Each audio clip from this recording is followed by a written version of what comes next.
Hello, hello. How are you? Welcome to the Hobby Corner. We are still here. We are still motherfucking here. How are you all?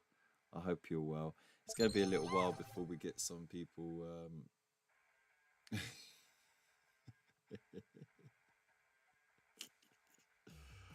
It's going to be a little while before we get some more people in the chat because this was kind of impromptu. Oh, it's still sound alert still not working. Ah, balls to that, man. Let's have a quick look. See. How you doing, Void? I hope you're well. And Dave, how you doing? You're a lurk, are ya? Such a lurk. Oh my god. Appreciate it, man. Let's see what's going on with this sound alerts, man. So how have you all been? It's been a little while since I was last live, right? Just a little while. A lot has been happening. Some good, some bad. So, you know, we'll cover it all. We've got tons of stuff to do on this show as well. No hobby, because I don't want to be up all night. But let's figure out if there's anything wrong in the settings. Let's see, does it need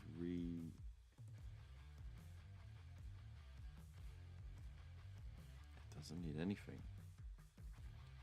It doesn't need reconnecting. It's already connected. Let's have a look on the library. Let's see if I can replay it. Immediate stream fail. Excellent.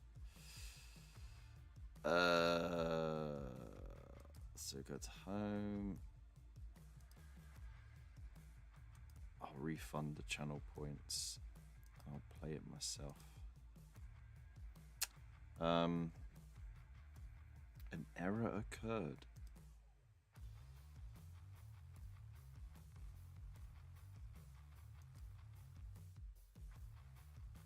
Your browser source is offline.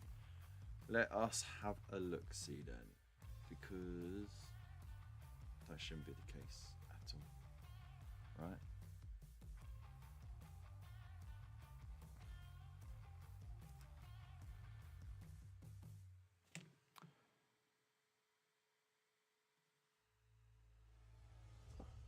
Manage channel.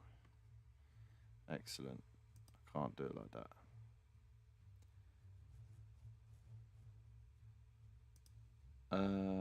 I have no idea how to fix that. Cool. So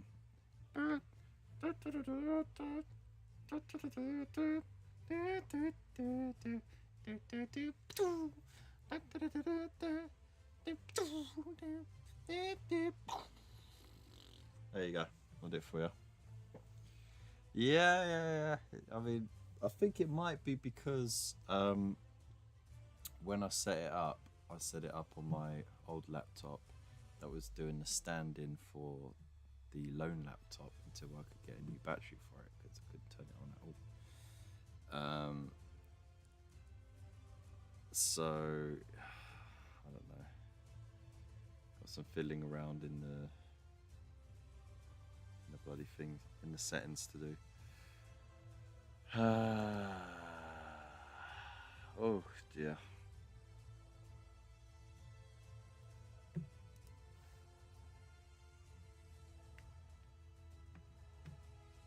God, ad free trouble. 15? What, 15 what? 15 what? I don't know. Anyways, so yeah. It's been a minute, hasn't it? So tonight I want to cover Community Corner. Because of course we haven't been around to do that for a bit.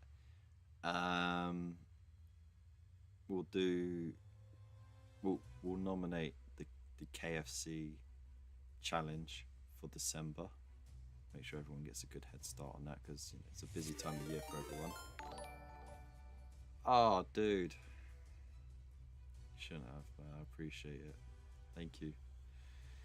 This is not good. What are you doing, dude? As it's 1st December tomorrow, are we playing Whamageddon? Dude, that's just... Whamageddon is just... It's just silly. It's a silly, silly thing. And everyone who says that they last more than a day are lying or just not paying attention.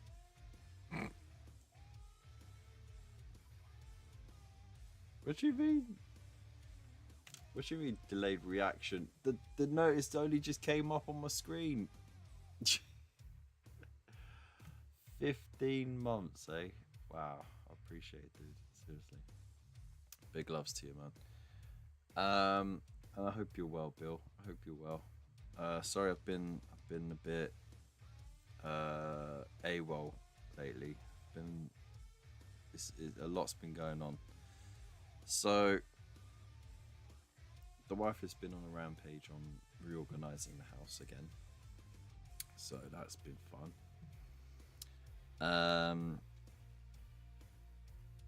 But the front room looks a bit better. We did have like this solid wood siding, which the TV was sitting on. It looked great, but now we've got 2 calyxes stacked on top of each other. We've got a 2x4, no, 3x4 and a 2x4 stuff. Is it 2 or 3? No, I was right. It's a 2x4. You know, like 2 rows by 4 rows, and a 1 row by 4 rows. Okay, and I got brackets to fix them into place so that they don't shift or anything. They're stuck, and it looks really neat. And the TV's on top of that, and we've got like the Skybox and the PlayStation and the Wii, not the Wii, the Switch. They got their own thing with the games and stuff behind it, and then we've got all the stuff in boxes and stuff. So it looks really tidy. It's freed up a little bit of floor space as well.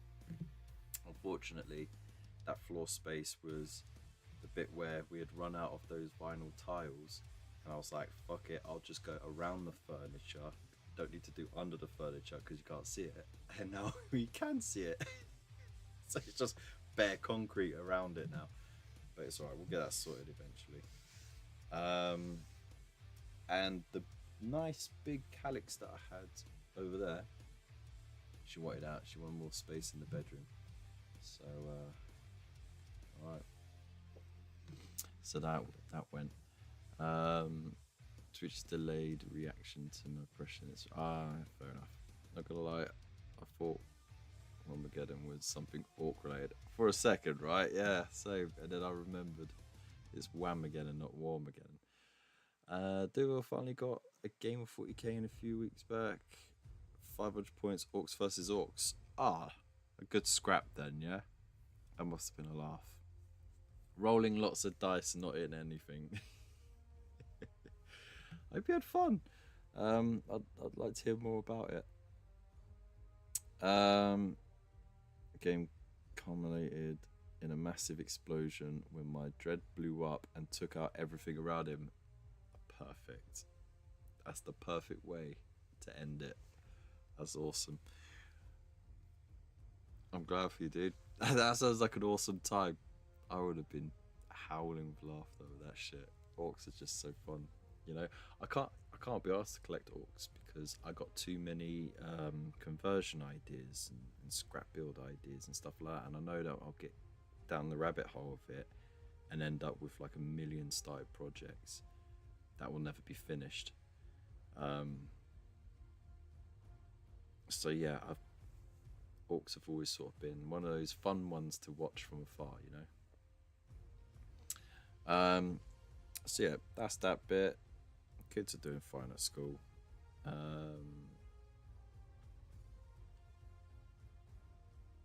Work as well. So last time we talked, I was just about to start my training as a train dispatcher at London Marylebone.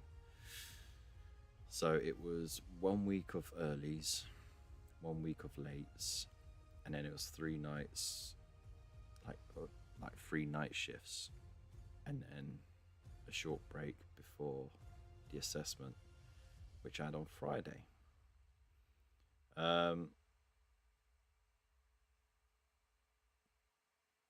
I ended up not having to do the third night. I will come back to that in a minute. But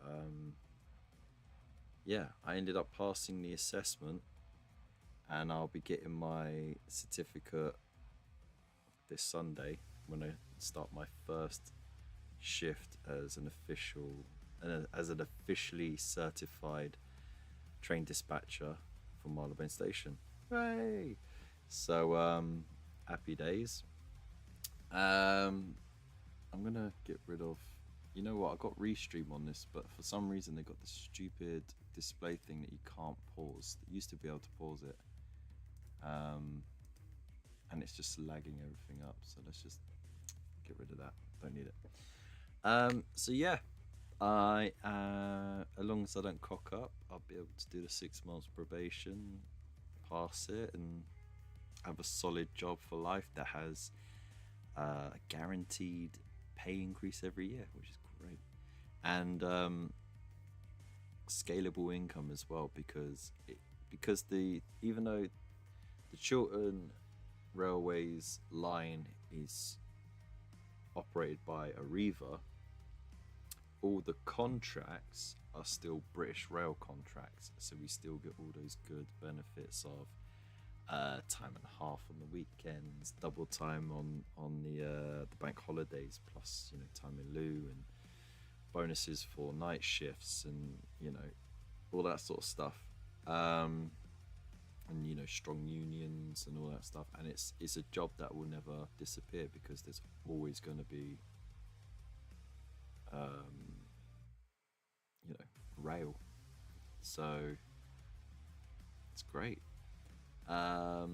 Is that Francis Burgoyne going to present? No.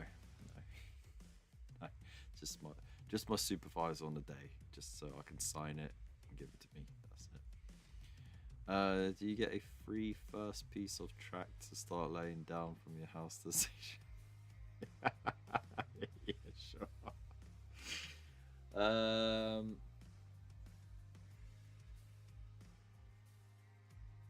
Is Francis the guy who's like really into trains, and he has the weird camera angle that makes him look more goofy than he already does? If so, then unfortunately not. But my uncle did meet him when they were launching the new train on is it the Piccadilly line? I think it is.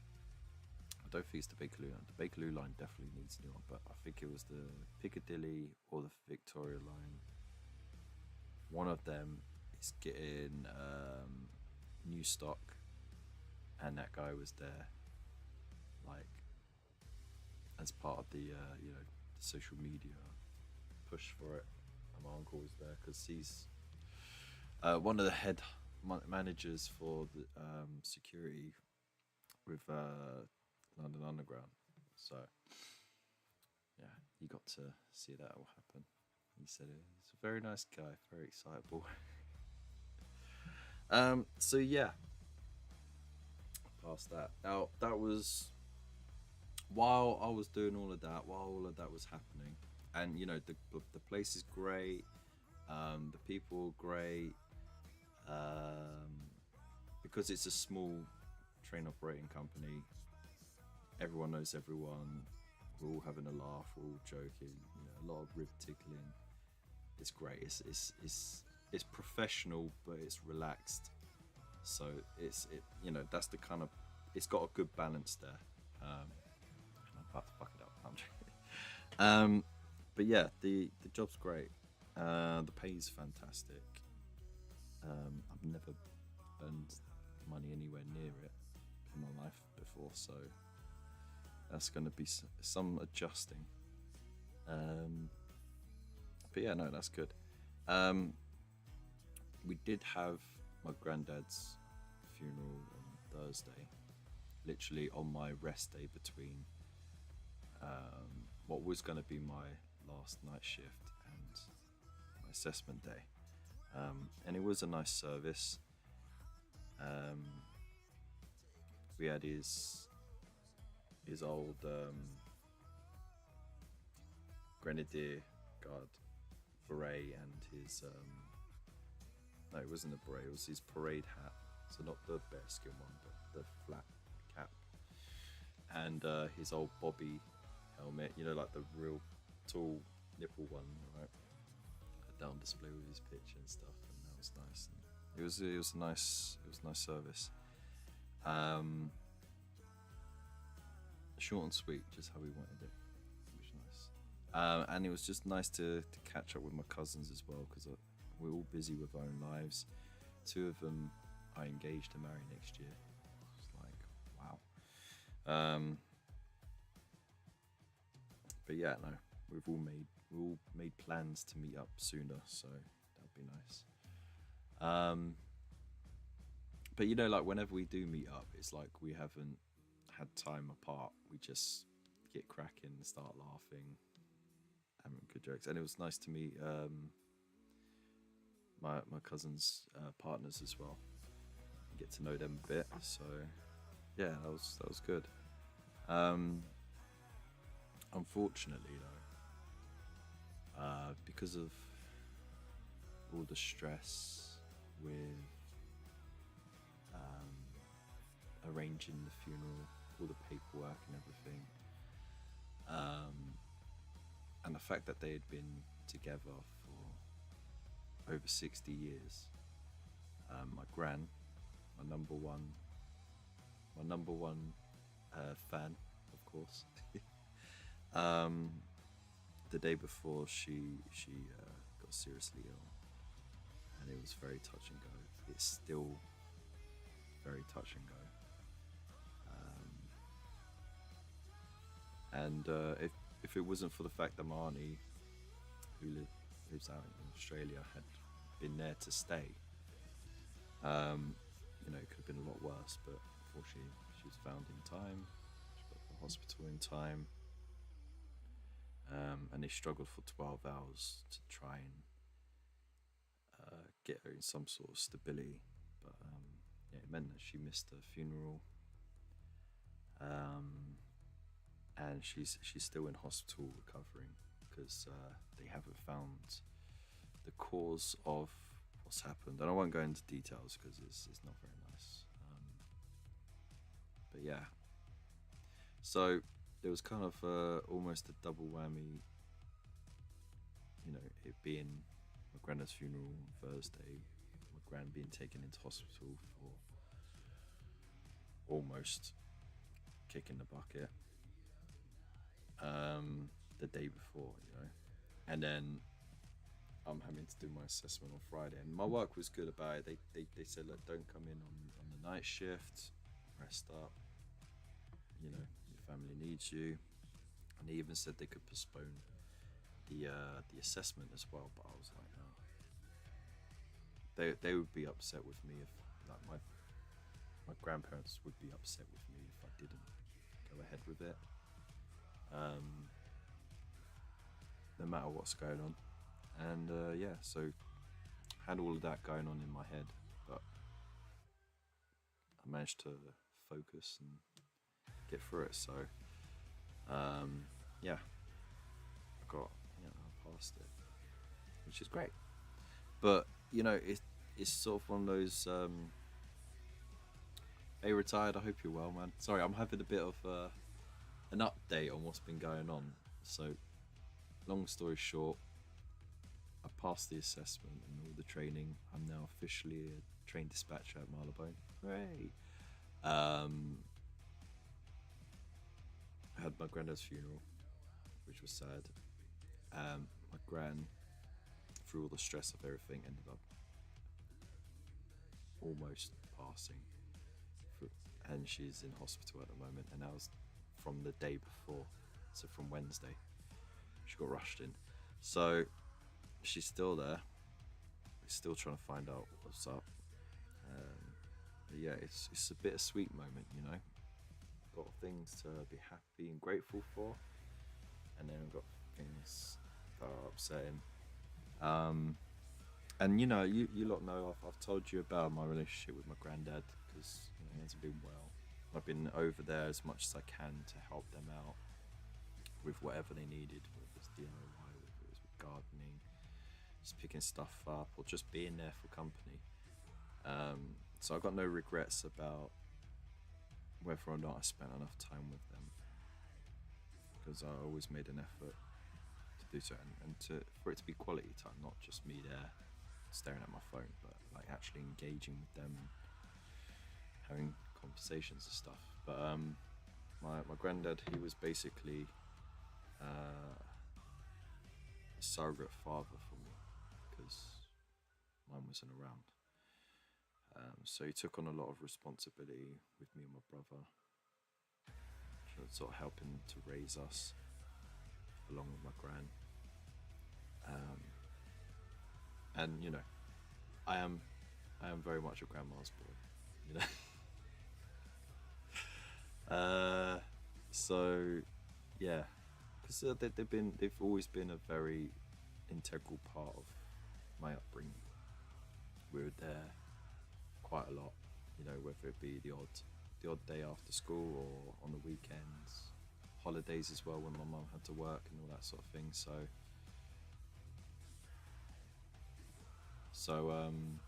yeah, it's been a weird one. Um, but yeah, no, I'm doing okay. You know, just getting on with things because still got the boys. Though my oldest boy, who is 7, Ragnar, he said something that almost broke me, which was, and it was such an innocent little thing, right? But he said, "Daddy, I'm really sad that Granddad's gone because I can't do my special secret handshake with him anymore." You know.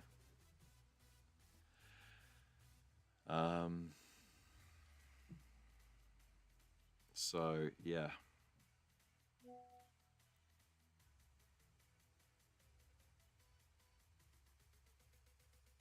tough.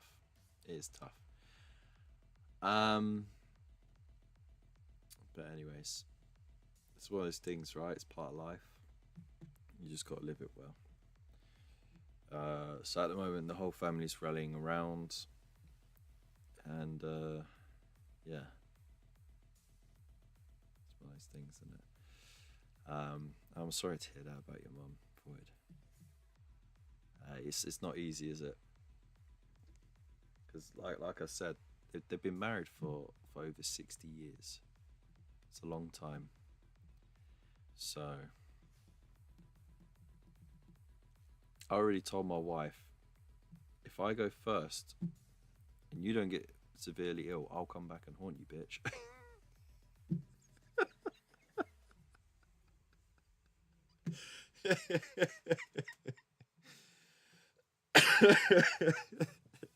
Stupid, I know, but yeah, there you go. Anyways, so that's what's been going on in the Hobby Corner family, in our household. Um, you know, it's yin and yang, right? It's all the cosmic balance. You can't have all the good stuff. You gotta have some shit stuff too. And likewise, you can't have all the shit stuff. There's gonna be some good as well. You made sure Mrs. Retired is fully insured. That's a good thing. Well, now I'll be able to afford private health insurance. Never been able to before. Hey!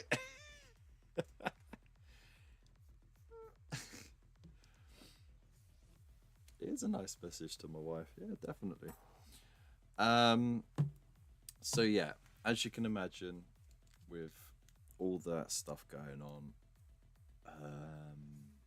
and with life in general, and then with all those shifts and getting used to those and that, I haven't really had much time to do any hobby, and that's why I wasn't able to also do any live streams, because it's a fantastic opportunity. I can't pass it up.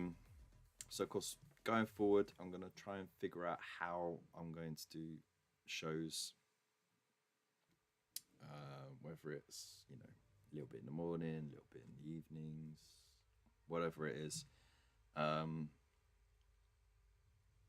also found out that in the 10-week shift cycle, I do get 2 rest weeks, and I only get 1 week of night shifts unless I pick them up on my rest weeks.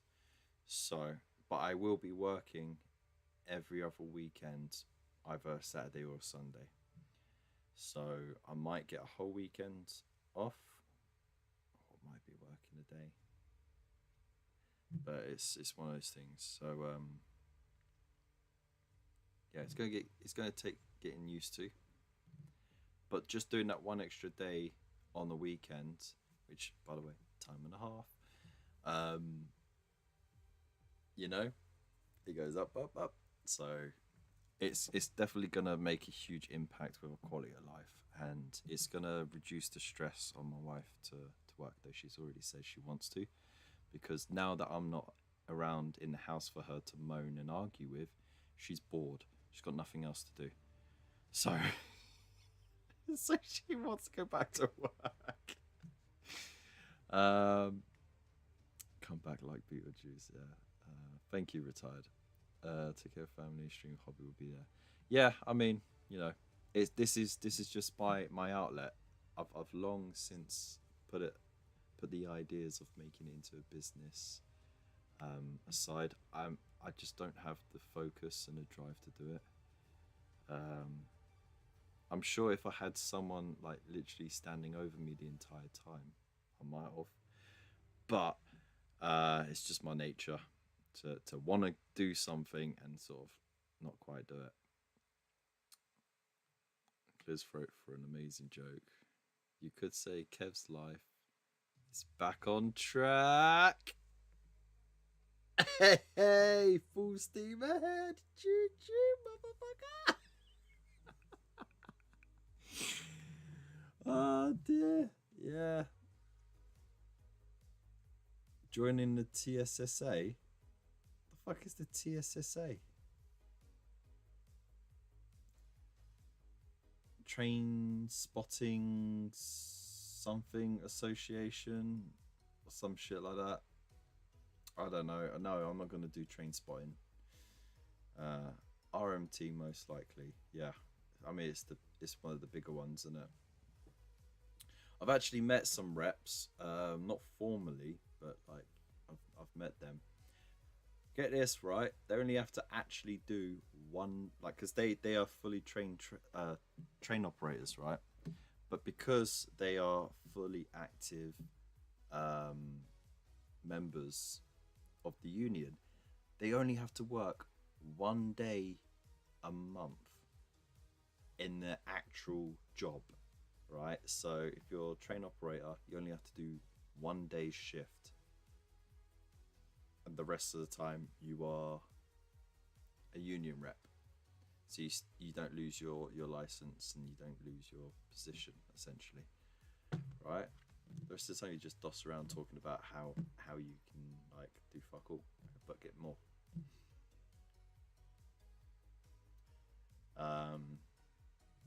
So yeah, I mean, I was when I was working in the depot, you know, cleaning the district line trains and the depot itself. I was joined up with the RMT, but they didn't really do much for us, to be honest, because the cleaning contracts were like a race to the bottom on the bids. So everyone was bidding as low as they could, and then they were each revision of the contracts, they were taking less and less. They were taking more and more away from it. So it wasn't that great. That's the job to be promoted to. Yeah. I mean, I've already been told that because again, when I was a cleaner at the depot, I had applied as a tube train operator twice, and I passed all the tests and everything, and got to the interview at the end, and just didn't make it through the interview.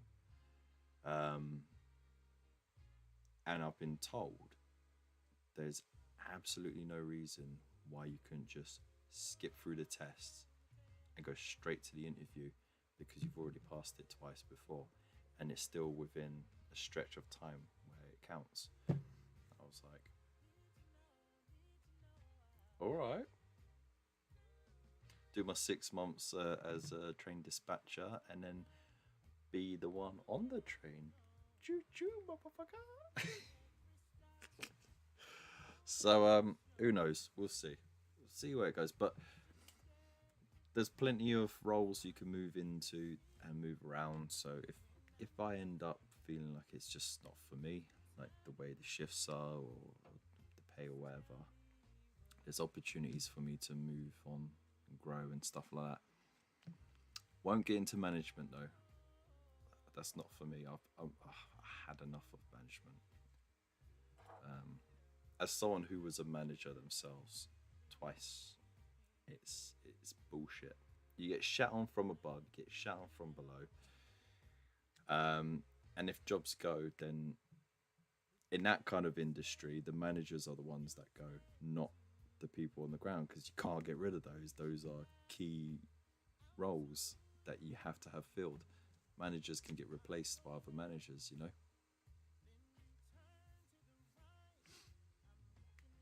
So skip through the test to an instant interview fail. Got it. Yeah, basically. Yeah. Anyways, so now that we're getting more into a better mood, right? I mean, we've done all the life shit. Shall we get on to the other shit? Yeah. So, this would be the point if you were skipping through it and I'm waving my arms around and you go, why is he waving his arms around? This is the point where we're going to do community corner. Wait. And then we'll do memes of the week, and then we'll do combat patrol. And then that way I can keep you lot around for longer.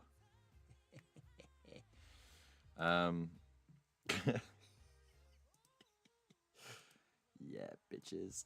Right, so let's see. It's nice being able to do that. Just the little snap thing. Let me get Discord up and ready. I am ready to get my hobby on. 100%. But yeah, no. They've already got me set up. I'm working from Sunday. Like, they already had me on the thing because they were like, yeah, this guy ain't going to fail. Everyone was like, don't worry, you'll be fine. Like, everyone was confident for me. It was weird. But yeah, they already had me put in for Sunday all the way to Friday.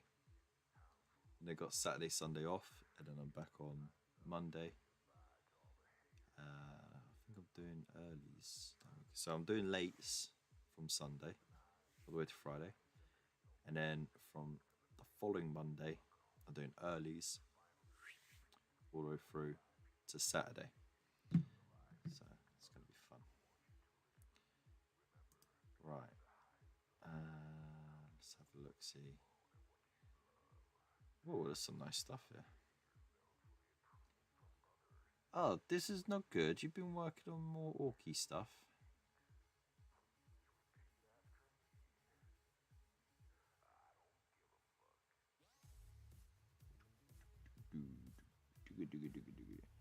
All right, so I think that's it. Right, so that's work in progress, and then we'll hop over to community corner, and then we'll do it like that. Let's go.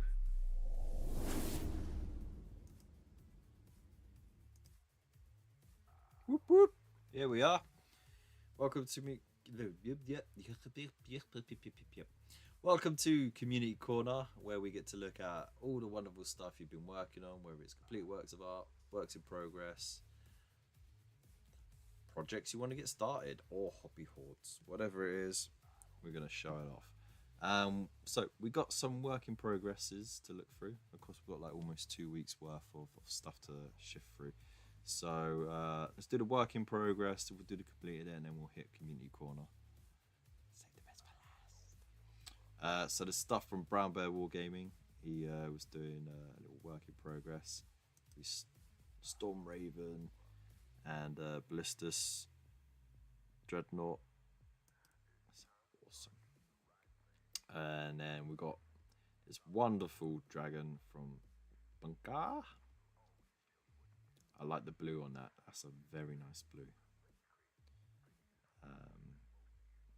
Just feel like there's so much empty space on this base that could be filled up with like some like foliage or something, you know, or felled tree. But oh, it's neat as hell. It looks great. It's awesome, dude. I have quite a pile of stuff that I've built, but still needs painting. Sweet. I hope you're sharing it. I want to see what you got. What mountain you have to climb. Brown Bear, dude. Oh, no, you shouldn't see Gilliman in purple. Come on. Why do that to him, mate? How dare you? How dare you? That's Brown Bear. Mr. Funny Cow is painting up some. He's painting up a Death Reaper. A Death Leaper, my apologies. That's a big boy, isn't it? Or it's a big bug, rather. It's very tall. It's very tall. But yeah, no, the skin color is cool. I like that. I wonder where you're gonna go with that. Keep us updated, please. We've got a custom tractor cannon from Distance Not Good. It says it's a work in progress. I think it looks fantastic as it is. That's so cool. It really is so cool. Ready to paint at some point. Oh, you added mudguard and platforms with an ammo box. Ooh, look at it. Or is that the generator? Hang on, let's go back one. It's the generator because it's got a little lightning bolt. I like it. That's great attention to detail. I bet you and Void could talk plenty about conversions. That's awesome, dude. Yeah, get some paint on it. And here's the whole group. Look at that. Each one a perfect little crafted thing. It's awesome. See, again, this is why I don't do orcs, because it's just too much creativity. I'll be overwhelmed by all the ideas and none of the focus to see them through, you know. So now I'm gonna live vicariously through you and your exploits, dude. Mr. Funny Cow has actually got an update on this. Whoa, my god, look at the blood on that. It's literally puddled with it. That's crazy. Oh yeah, I forgot you were doing the gold armor. That's pretty cool. It's nice and different. And you've got this weird blue going on there. That looks great. And of course, the floor is just blood. It's just red with blood.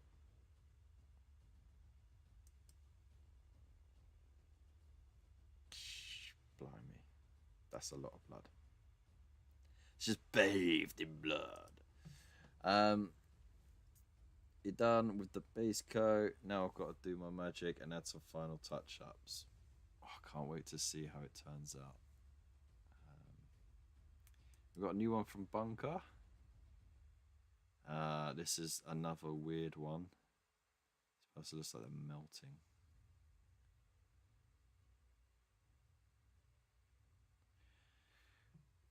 Are they made of sand and them drinking is just making them go all like ruddy? Who knows? Please tell us more. But yeah, I can't wait to see how it goes, dude. Keep us updated on that. And Wicker Man Paints, we've been up to mainly Moonstone miniatures catch up time. More Moonstone stuff. Look at that. That's not Moonstone. That looks like an Empire marksman, right? And these are all great. These are all so different. Hey, little pug knight. That's cool. Right, thanks for sharing now. Right, let's have a look and see what's on completed it, shall we? Oh, 21. Damn. Yeah, that was the last one we saw. So, Brown Bear's got these Nurgle Gores. Oh, so cool. Oh, there they are. Oh, they're so cool. I love the bases on them as well. A putrid green skin. Bunch of boys, knobs, and 2 war bosses in mega armor. 7 more commandos. Distraction grot. Bomb squig, pain boy, and 4 mech guns. Plus a pile of orc trade. My goodness, you are going to be busy. Thank you for that, Brown Bear. Big Geordie Geek. Been a rough week, but I did get this Dreadnought I painted up to use as a Hellbrute for my Death Guard. That is one pussy boy. Look at the bugles all over the place. That's cool. With the helmet on it like that, it's got a very old school vibe about it. It's very cool. Looks great. Thank you for sharing. We've got another one from Brown Bear Wargaming. Some skellies. Wonder if these are from Underworlds. They could be. No, I don't think they are actually. What are these from?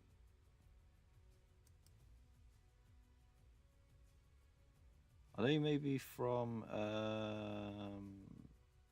Lion's Tower? It could be. They got the wooden base. Just like that. Who knows? They look great. I like them. Infiltrator's done. Transfers to follow.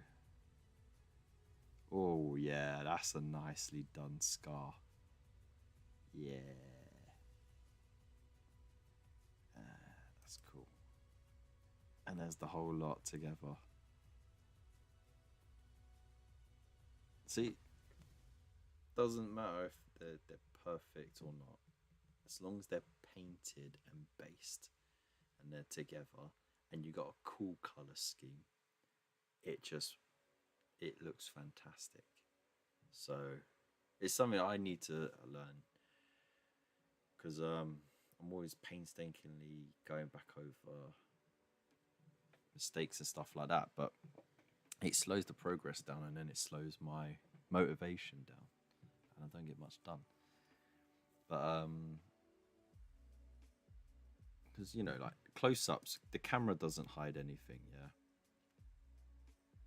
But I mean, like little details like this, like he's got the focus in the right place. The face, perfect. The rest of it, it's got paint on it. It doesn't matter. The eye will blend it from afar, right? The bases look awesome, again, and little details like the pop smoke and you know, the trim. The trim is done perfectly, right? These little bits here, they carry it. And it looks fantastic all together, you know. Francois, how you doing? After some Modifius stuff, Fallout, Skyrim, video game stuff there, up to 70% off for the next. Wow, nice. Can you get any of that on my affiliate links?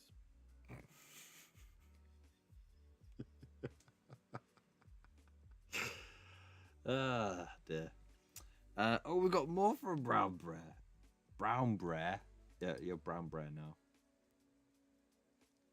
Oh, look. Termies looking sick. Oh, look at the hand stripes there. They're perfect. Gold has stripes, no less. Right, let's see if it'll play smooth. It should play smooth this time.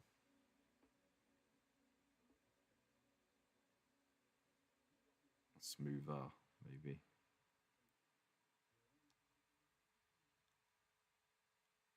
Yeah, look at those gold has stripes, are awesome. And that green spot color is awesome as well. Yeah, there he is. He's angry.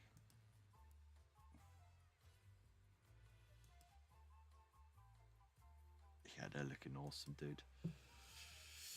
Jeez, man, you're really knocking them out. I've had a great day. I've got a new puppy, and I won both my eBay auctions: an Armor Cast Warhound and an Armor Cast Reaver Titan. Bloody hell, mate! You're doing all right, aren't you? Okay, now, have you named the puppy yet? And what breed have you got? I'll probably not know what the heck it is, but I'll still be like, yay! Because I love dogs. They look awesome. Those are very well painted Death Guard. Thank you very much, Geordie. The Kill Team Boys FLGS demo set. It's awesome, dude. And also we got some completed Solar Orcs tanks for Legions Imperialis. Yes! Tiny tanks are awesome.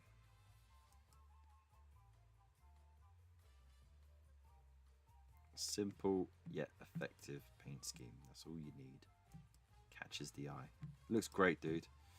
Oh my god. Where are we on now? The 20th. We're 10 days away. Oh shit. I forgot to get a drink as well, didn't I? Shiba Inu. His name is Shadow, which I'll probably keep as it's easy to shout. My mate used to have a dog called Shadow, and it was this massive black lab, but it had like the really shaggy fur. Beautiful dog. It was also fat, so like it very cuddly. In today's Purple Gallery, I've finally finished the Storm, Raven, and Ballista's Dread transfers and everything. Oh, that's so cool. Look at that. The little has stripes. Love it. I like the damage you've done to the transfers as well. It's nice little touch. And the Storm Raven looks fantastic too. Holy moly.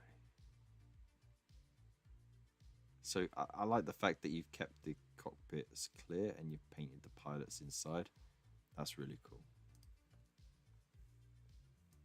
And then there's the two together looking badass. You're knocking it out, mate. So what does the Shiba Inu look like? So I'm going down a rabbit hole here.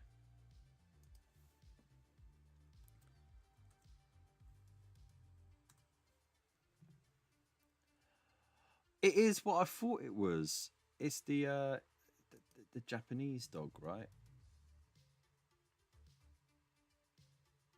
God, those dogs are so cute. This one is a pup in a hoodie.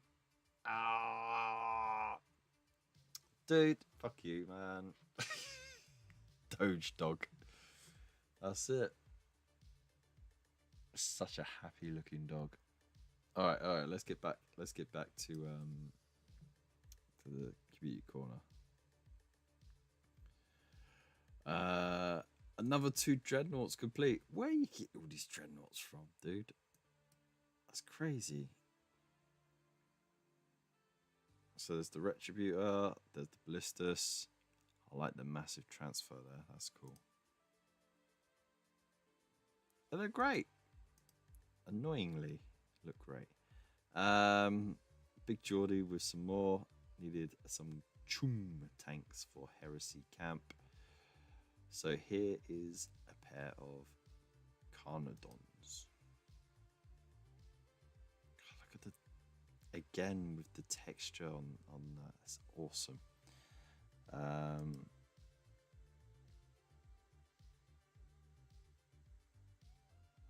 They're great. They're awesome. Again, like you're pumping out so much stuff. It's crazy. And the Compact Patrol Infernus Sergeant as well. There he is with a flaming Tyranid head. That's cool. Not getting an itchy finger at all right now. The Prime is done as well. Crikey, that looks good. To be fair, I've painted 2 of them.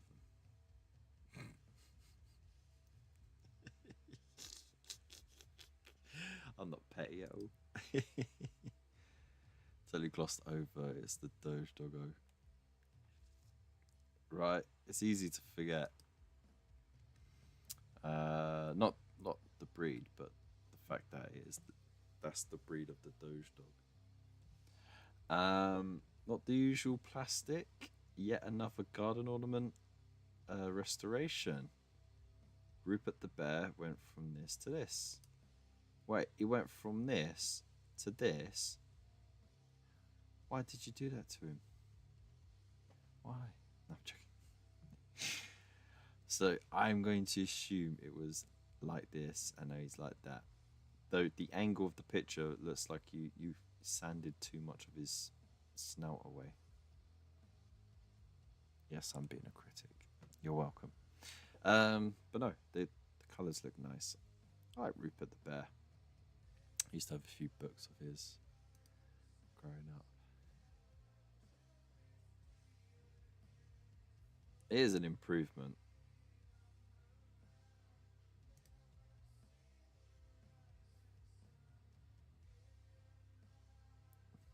It is definitely an improvement. Nice stuff, man. Thank you for sharing. Bunker, of course, has done the War Chanter for the Iron Jaws. I mean, the glow on those is awesome, right? It's a cool mini as well, because basically it just bangs these enchanted bone things together in a beat, and it just like beefs up the boys because they get all like their war favor going, and then they're like, let's go. Murdering on a beat, you know. More from Geordie. Some more tanks for Imperialis. Again, looking fantastic. Consistent, you know. That's what it's all about. It's consistency. Also a TARDIS ornament for the Christmas tree. Interesting choice of ornament for a Christmas tree. I suppose you have associations with the Christmas specials then. Which is fine. Plus TARDIS is awesome. Thank you again. Oh, there's what from Geordie. Got a bunch of Von Ryan's Leapers finished to make up the Insidious Infiltrators Combat Patrol. There we go. Look at those. Nasty Gribblies.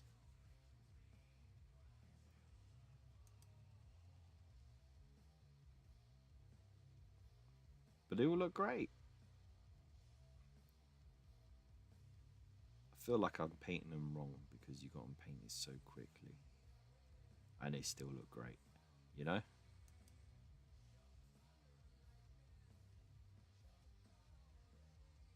I like the way that claw is done as well. That's good stuff, man. Thank you everybody for showing on completed it. Now let's hop over to community corner.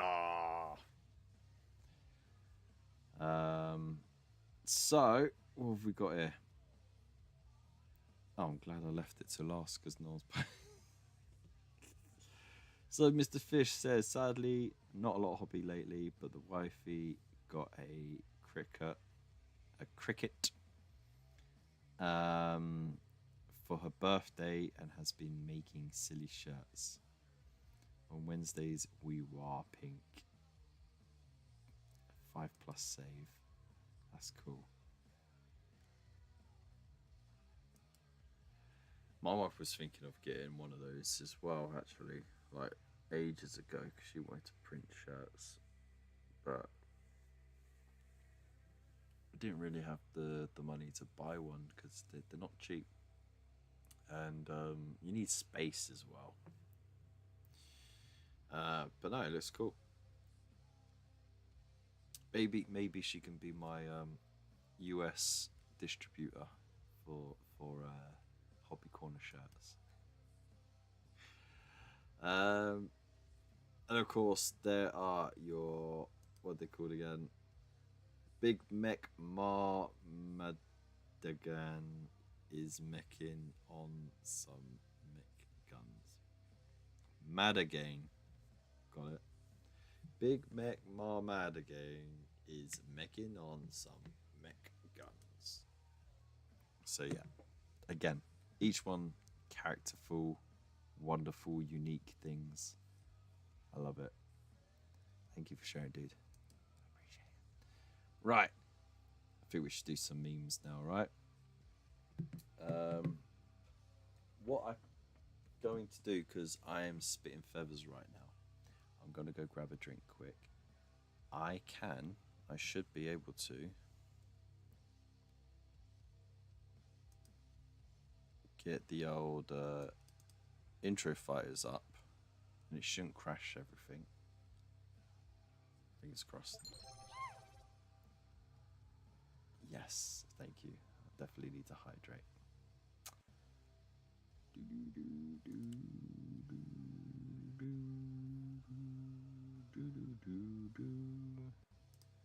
Okay, it is loaded up. Alright, let me minimize that. I'm gonna go. This is where, like, if I was professional, I'd be on Twitch and I click commercials, you know, but I'm not like that. Right, so I'm gonna do the be right back. Yeah, I'm gonna grab a tea. So 2 minutes, and then we'll do some memes, and then after that, we've got some Combat Patrol magazines to go through. How is it 10 o'clock already? Crikey. See you in a minute.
Hello, hello.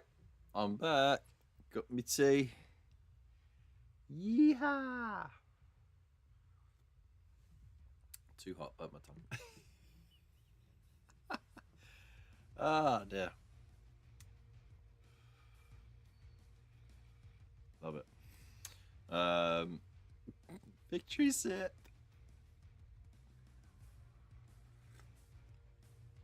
Too hot. Right. So yeah, thank you for waiting. I have got a beverage now, so we can carry on with the entertainment.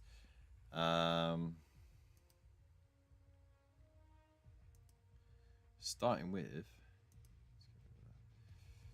where are we going? We are going to Warhammer memes.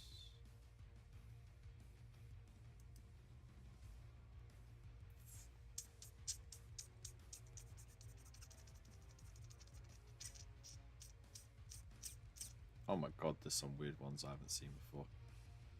All right. You know it. It's gonna be good. Let's go to memes of the week.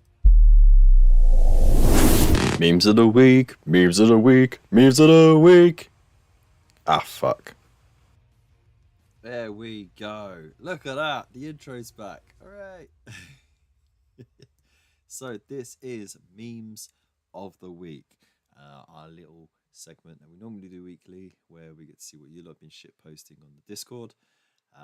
We have got our regular memes, we have got our hobby related memes, and we also got not safe for work memes, which we won't show live.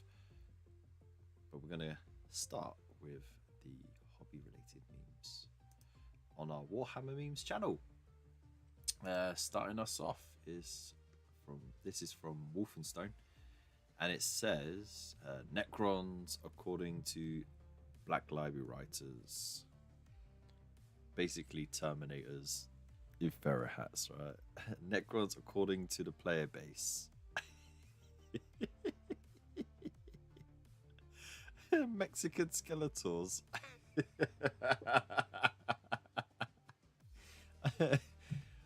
Just trolling everyone, right?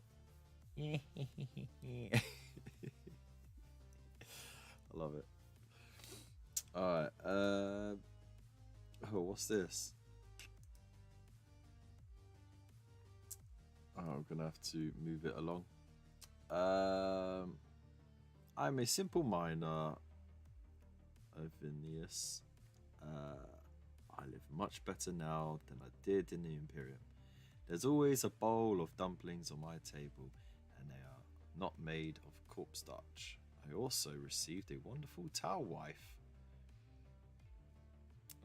Guevesha, husband, strong, good health, and hard rod.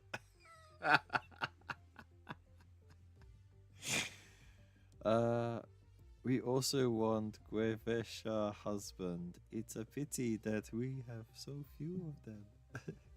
Now, if only some other Imperium world would go over to the Tau Empire. Looks like until that happens, I'll have to eat your dumplings and sleep with you.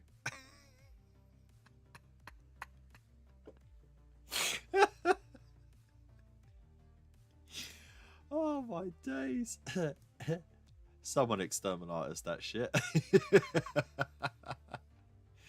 Oh dear.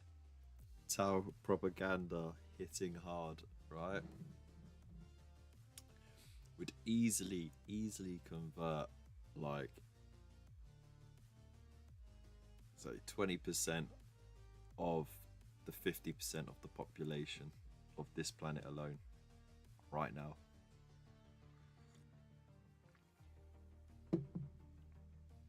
You know what I mean? Is from Fat Man's Kitchen. Men, when you sit on your wallet, just know it's really bad for your spine. Warhammer community, this is where we can help.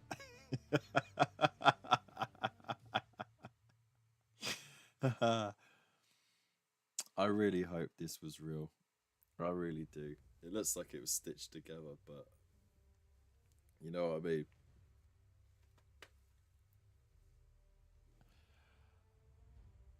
dear. That's crazy though, how much the spine goes out of line like that. Alright. Oh, we got toilets according to the factions of 40k. So portable bucket. I think only 20% would drop everything to bang a hot alien chick. Yeah, because I'm thinking 20% that understand the concept of it, 20% of the 50% population, right? So, all right, 10% of the Earth's population, right? But you gotta take out those too young, those too old, those who don't understand the concept, those who are too religious, those who are xenophobic. I think it was a good estimate. So there you go. Anyway, yeah, we got orcs, we got the tower one, the little butt sprinkler. Tyranids, it's just floating in it. Nice. Necrons, look at the lighting on that. Though I'm not happy about that mist that's going on there. We don't want urine mist. Odaris. Nice fancy one. Drukaris. Leagues of Photon, those steampunk space dwarves. The Dark Mechanicum, of course, it's a space loo. Corn. Why is it lit from the inside? Do you know what I mean? Hot motor lava. Nurgle is just, oh my god. Every public toilet, right? Oof. Zinch, it's all kinds of psychedelic fucked up black light nonsense, you know? Again, lit from inside. And then Slaanesh is not even a toilet.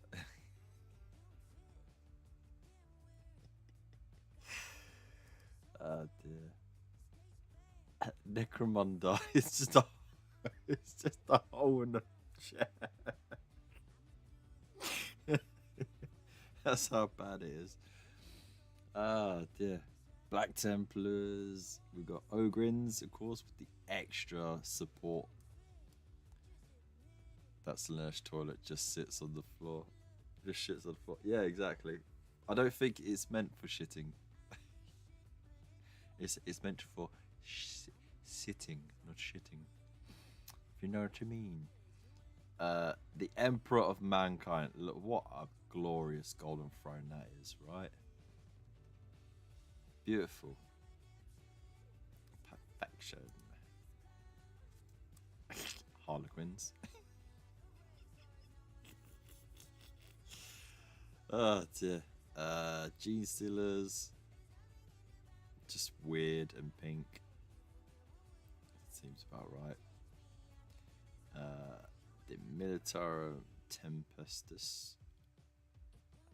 I don't know. I kind of thought it would be more like bland, just like your bog standard. Legions of the Damned, of course, flaming, poopy. Sisters of Silence, the Long Walk. Christ. Fissio Assassinorum, of course, and then the Imperial Knights. Sure. Because the giant robot needs to take a dub. You're all missing the manacles on the Slaanesh for the slave or kink. Exactly, that's what I mean, right? You're not sitting on it willingly. That's for sure. And the Penal Legion. Okay, that's just that's disgraceful. Someone stole the Gene Stealer toilet seat. Yeah, because that's where all the genes are. They stole the toilet seat so they could lick it for the DNA. Shiza porn. I thought it was called scat porn. Is it not? Not my thing. The Steel Legion, of course, rough but functional. You got the Mordian Iron Guards, hole in the floor. The Talon Desert Raiders, and then the Tanith First and Only. Don't even pretend. Katashans. What makes me laugh, right, is how nicely presented it is still. You know, it's not wild enough. You got the Death Corps of Krieg, you know, all poop in a shoveled hole in a trench somewhere. The Vlans, the Valhallan, sorry. I'm going to pronounce it right. Imagine sitting on that and your butt cheeks freeze to the seat. Vestroyans, because of their big bearskin hats. Bearskin, bruv. Thousand Sons, the Library, Emperor's Children, the Glory. Word Bearers, oh, very pompous, very uncomfortable, right? And the Salamanders, let it burn. The Raven Guard is a bird nest.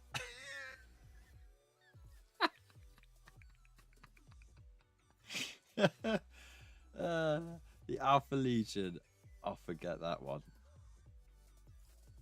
Glorious. You got the Adeptus Custodes, the Golden Lou, and the Grey Knights. I mean, that's just weird, but it looks like the helmet, right? It kind of looks like the Grey Knight helmet. I think that's why it got voted in there. So there you go. All the toilets according to the factions of 40k. That's crazy. Oh no, we've missed some. I had to post it in 2 lots. Here we go. I thought there was more. There you go. Dark Angels, castle style. You got the Blood Angels, absolute pomposity there. Iron Warriors, Iron Within, Iron Without, Iron when it's coming out. And the White Scars, it's on wheels.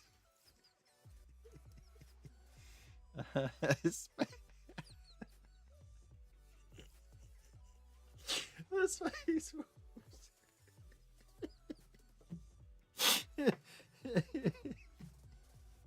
It's so dark. Oh my god. Imperial Fists. Because, you know, teamwork and all that.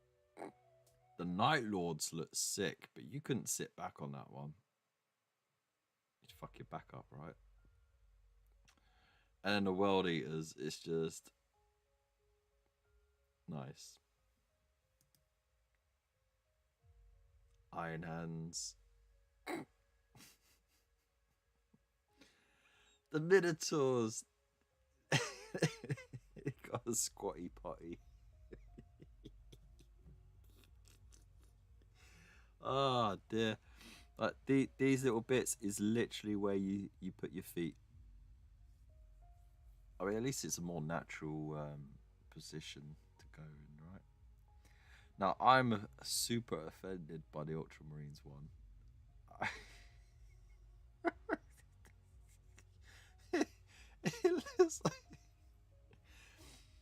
It looks like the toilet at your Irish Nan's, you know.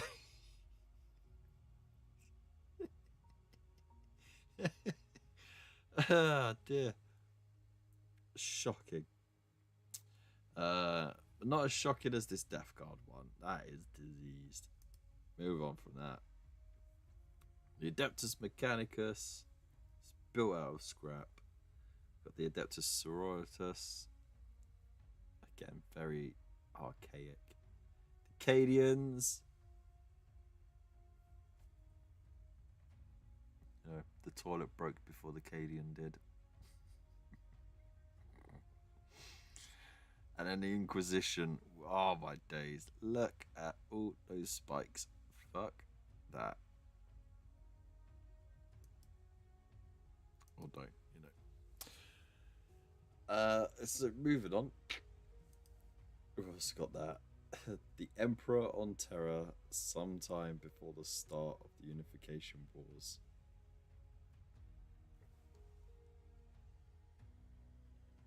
It's crazy, right? You've got so much going on there. Just basically every apocalyptic thing just going off, right? And he's just there like, yeah, whatevs. There's a DeLorean there, for fuck's sake. Furries.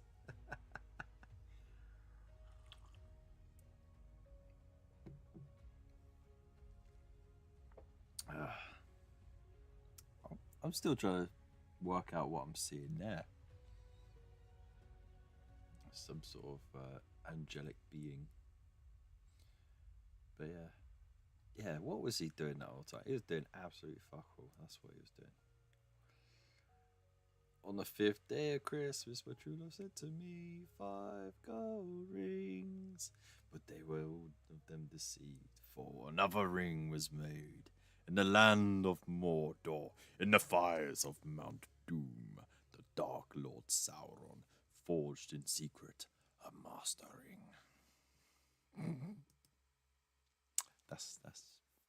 That's tradition. GW are releasing Death Corps. Yup. It takes at least a year to design a full army. Actually takes them almost 3 years. Yup. GW are doing really well financially. Yup. So it's just a successfully planned release, isn't it? GW are scared of Trench Crusade. Can we just say, I've had a look at Trench Crusade. It looks fun. It really does. But it's not Death Corps of Krieg. It's different.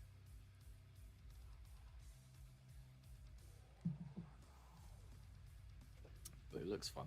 Definitely. So that's relating to some discussion that happened a little while ago. Because a new game got dropped called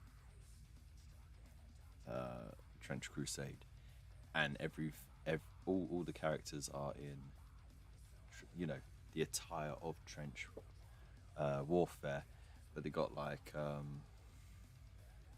missiles strapped to weapons and stuff like that. You know, it's that sort of take a concept and crank it up sort of thing.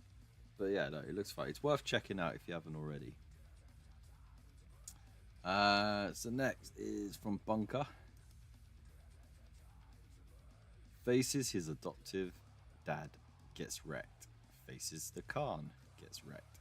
Faces the Khan again, gets wrecked. Faces Khal Drago, gets wrecked. Faces Abaddon, for crying out loud, gets wrecked.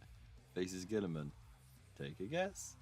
Let's admit it, Morty is Wile Coyote without the charm. Any day now, he's going to get rolled by the towel. Breaking news, Mortarion wins one. Lol, just kidding. New staff.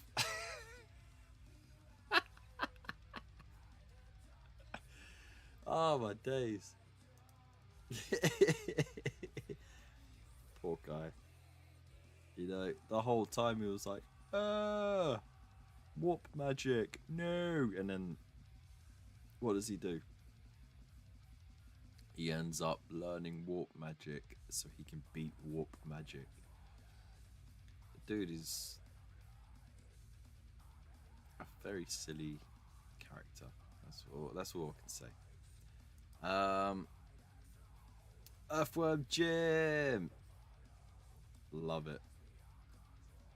Absolutely love it. Earthworm Jim. Da da da da da. Earthworm Jim. Oh, dude, that was top telly back in the day. And he's now in Space Marine. Awesome. Right, let's have a look at our memes then.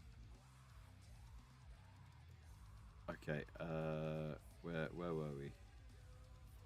Oh my days, what is going on? Keep scrolling. What? Safe to say there's a lot here.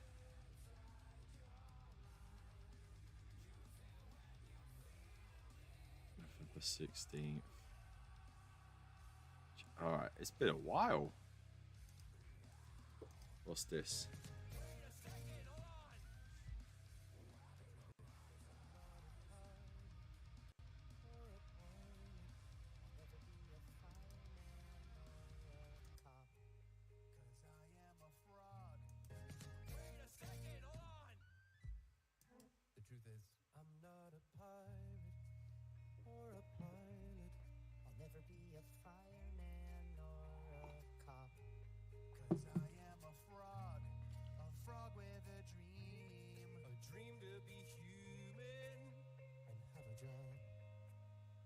Ribbon, motherfucker, I'm a goddamn frog. Ribbon, motherfucker.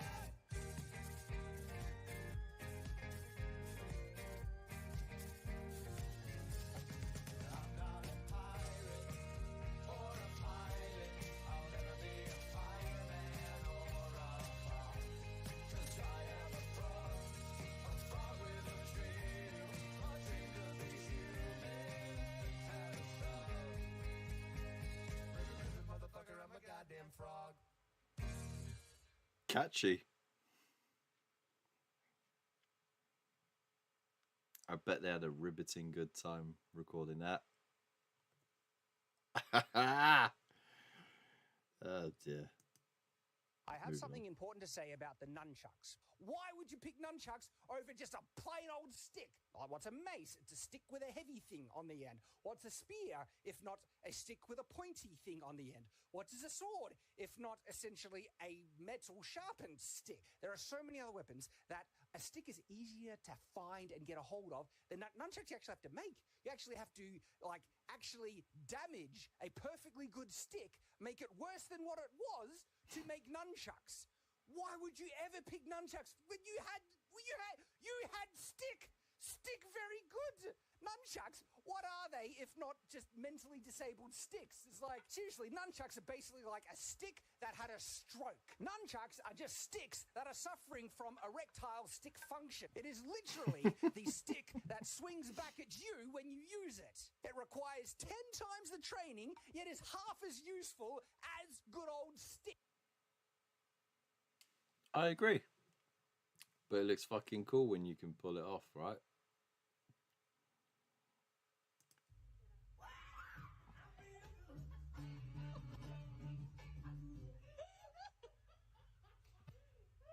Ugh. The way that just... What is it with you with videos this time, Bill? I have a question. Does anyone know how to actually use these things? Because I seriously have no idea.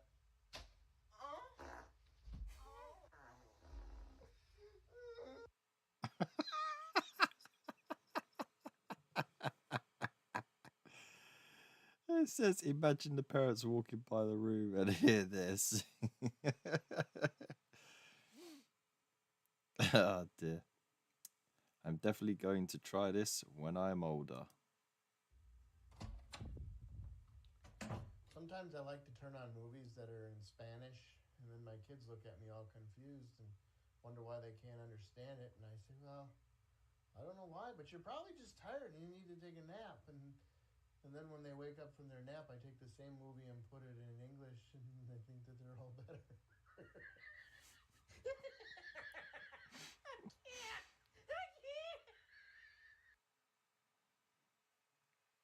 That's diabolical.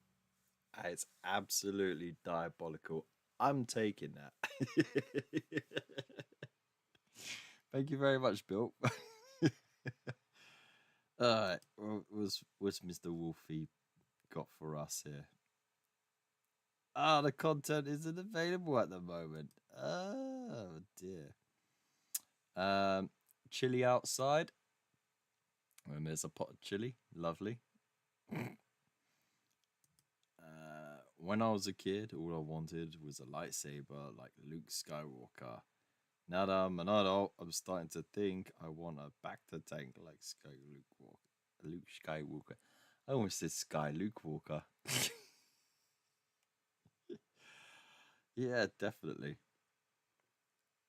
A back to tank would be awesome right now. A fine example of sophisticated British humour, of course. Perfection. What we got here? Remember back in 1984 when Prince Charles and Princess Diana got a massive chippy tea? Oh dear. It made the evening news, didn't it?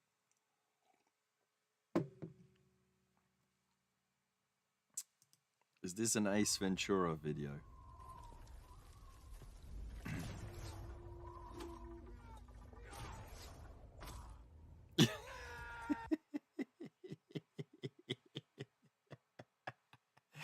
I saw it coming. Unlike him. Oh boy. What have we got here? Are you gonna rickroll us? I know you like to rickroll us. No. Oh shit. What was even that? I gotta watch that again.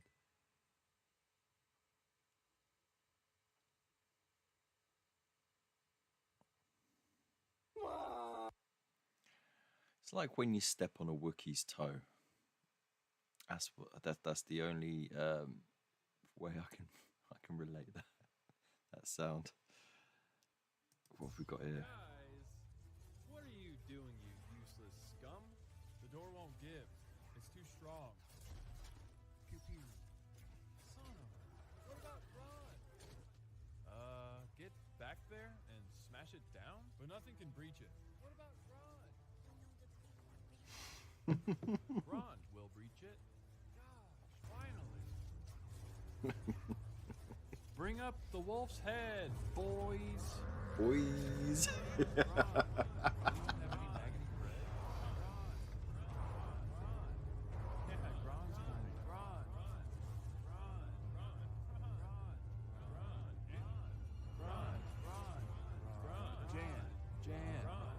Josh.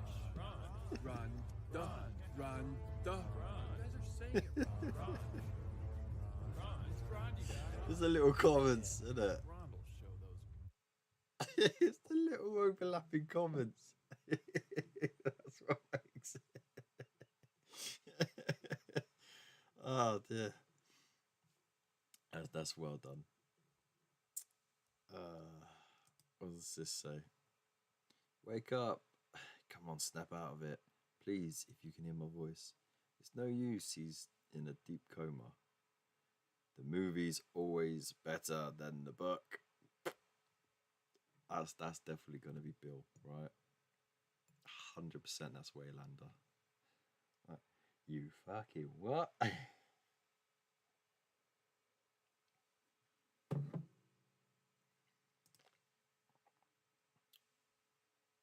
I'd rather not dwell on the details. Just tell the paramedics I've become entangled in a domestic violence. Oh, that's terrible. I hate to tell you this, but banning trans girls from sports isn't going to make your daughter, who keeps coming in 12th place, run any faster. True. But it will stop the girls who would have got first place get first place. Gotcha, motherfucker. Don't come back here with your bullshit. Me coming back with my bullshit.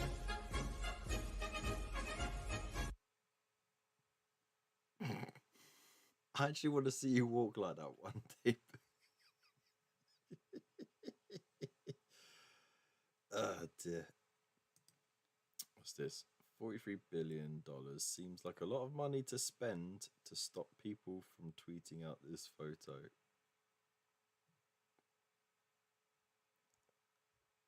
CNN perspectives. I mean, it's on Twitter, dude. It's fine. You can Google that picture. No one's gonna stop you. I don't think there was ever an issue. Let's move on. Look, he looks like an alien. We all get it. Dude looks like an alien. There's a banyan tree in Pakistan that has been chained and officially arrested since 1898. This happened when James Squid, a British officer, thought the tree was moving towards him after drinking alcohol. The tree chained for no reason. Officer James Squid being drunk as fuck.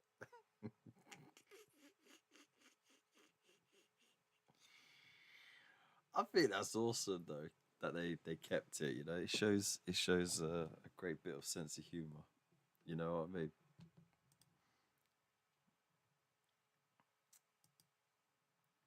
One fish, two fish, red fish, blue fish.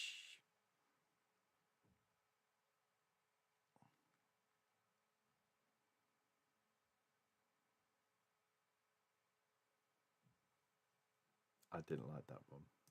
I didn't like it. You're trying to get me to say fish. How dare you?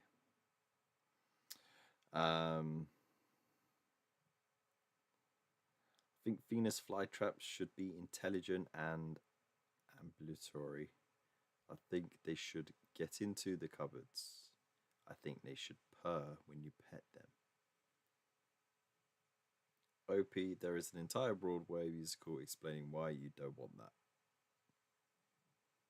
I was going to say, that sounds like a Dr. Seuss book. Yeah, I don't want to say it though. I don't want to say fish. I just don't want to. You ain't gonna make me, mate. For those confused,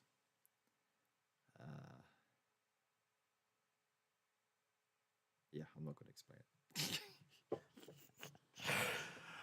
Alright, what we got here? We got anxiety, depression, exhaustion, and you with memes and a little bit of water. We can only hope, right? Don't make me tap the sign. If we don't make it dangerous to be a Nazi, they'll make it dangerous not to be. Okay. When you start going to the gym and your friend asks, was anyone stronger than you? Every single one of them. And not just the men, The women and children too. but the women. And the children, too. Ah, dear. Stop sneaking political shit in there, dude. We're on to you with your lefty nonsense.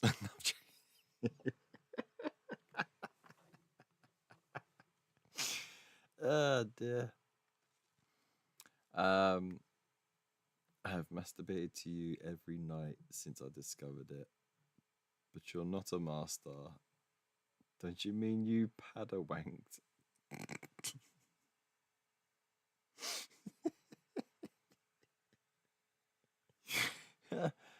Stork, how you doing? Hope you're well. What a time to join in, right?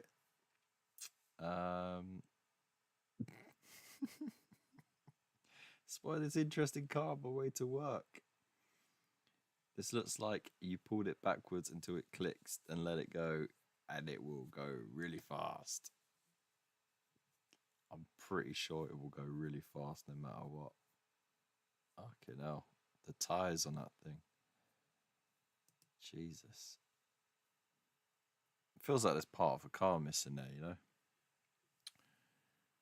Too much garlic. What's next? Too much love? Too much desire? That's never too much garlic. Americans will use anything but the metric system. 242 days. I've seen a few of these memes knocking about. It gets absolutely ridiculous. Fuck your zodiac sign. Tell me which Monopoly piece you play. Why is there like a Willie Chastity thing? Like, for fuck's sake, dude.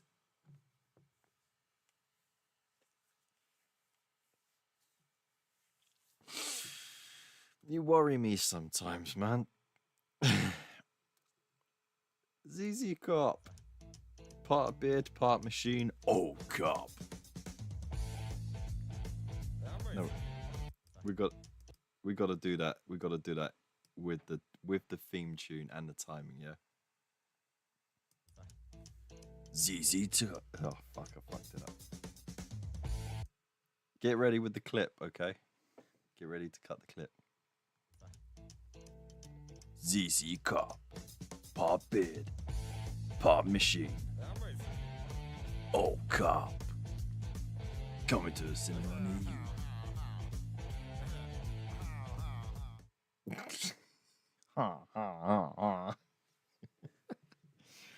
There you go. Sigh. Is it? It feels like real butter. God.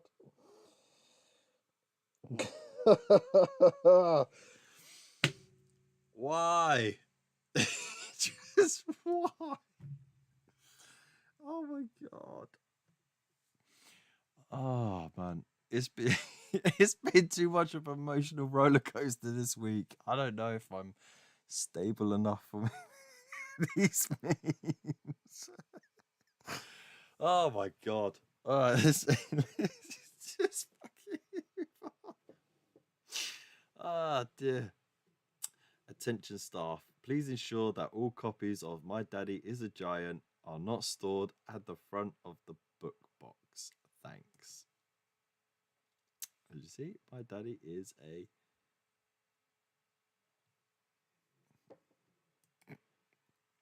Alright. Okay, Steve, try not to get aroused. My name's Paul. I know, I am Steve.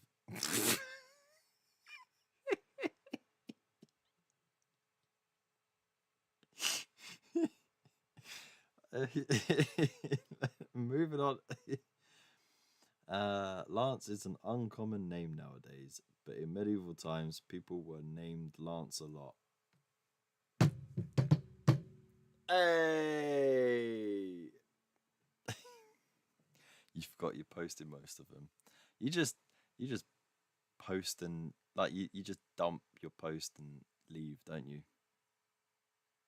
How dare you? You pump and leave. Yeah, you bastard.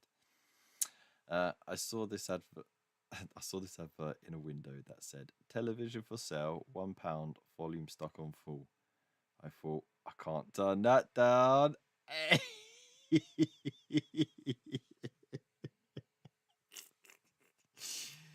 Ah, we're on a roll here. The gymnastics commentary keeps referring to the apparatus, and I'm constantly disappointed that there is not some elite competitive use of this. That's true. I didn't have one like that though. Mine was just bars that went up and down, and you could stick a ladder on it, or yeah, you could put a pole between them. We never actually used them though. They were there, but we never used them. It was shocking, actually. Did use the rope. The rope was weird, though. Like, every single one of you motherfuckers who climbed the rope, you got a weird feeling, didn't you? We all got that weird tingle. When the kids walk in and you try to act like you weren't doing anything, Look at the way he's leaning out. Nothing to see. We're just cuddling.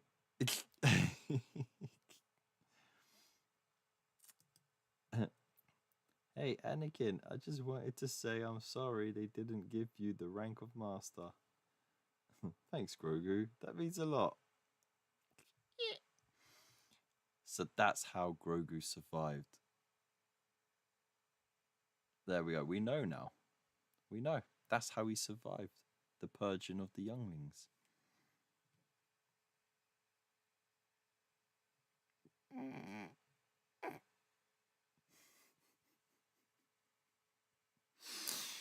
Oh my god. That's a great reference as well. As someone who has got an Adam Sandler like soundbite somewhere. Right. Who lives in a pineapple under the sea, brunch, club, porn, cakes. What? What? What? What? What kind of shop is that? That's I don't know. Must be a small town, right? Got to say a little bit of everything for everyone. Couple with disgusting 33-year age gap defends their relationship. I've been in a similar situation myself. I'm 39 and have a 19-year-old girlfriend. Last year in a restaurant, I was subjected to an evening of people shouting pedo. Dirty old bastard, and you should be fucking ashamed. Completely ruined our 10-year anniversary.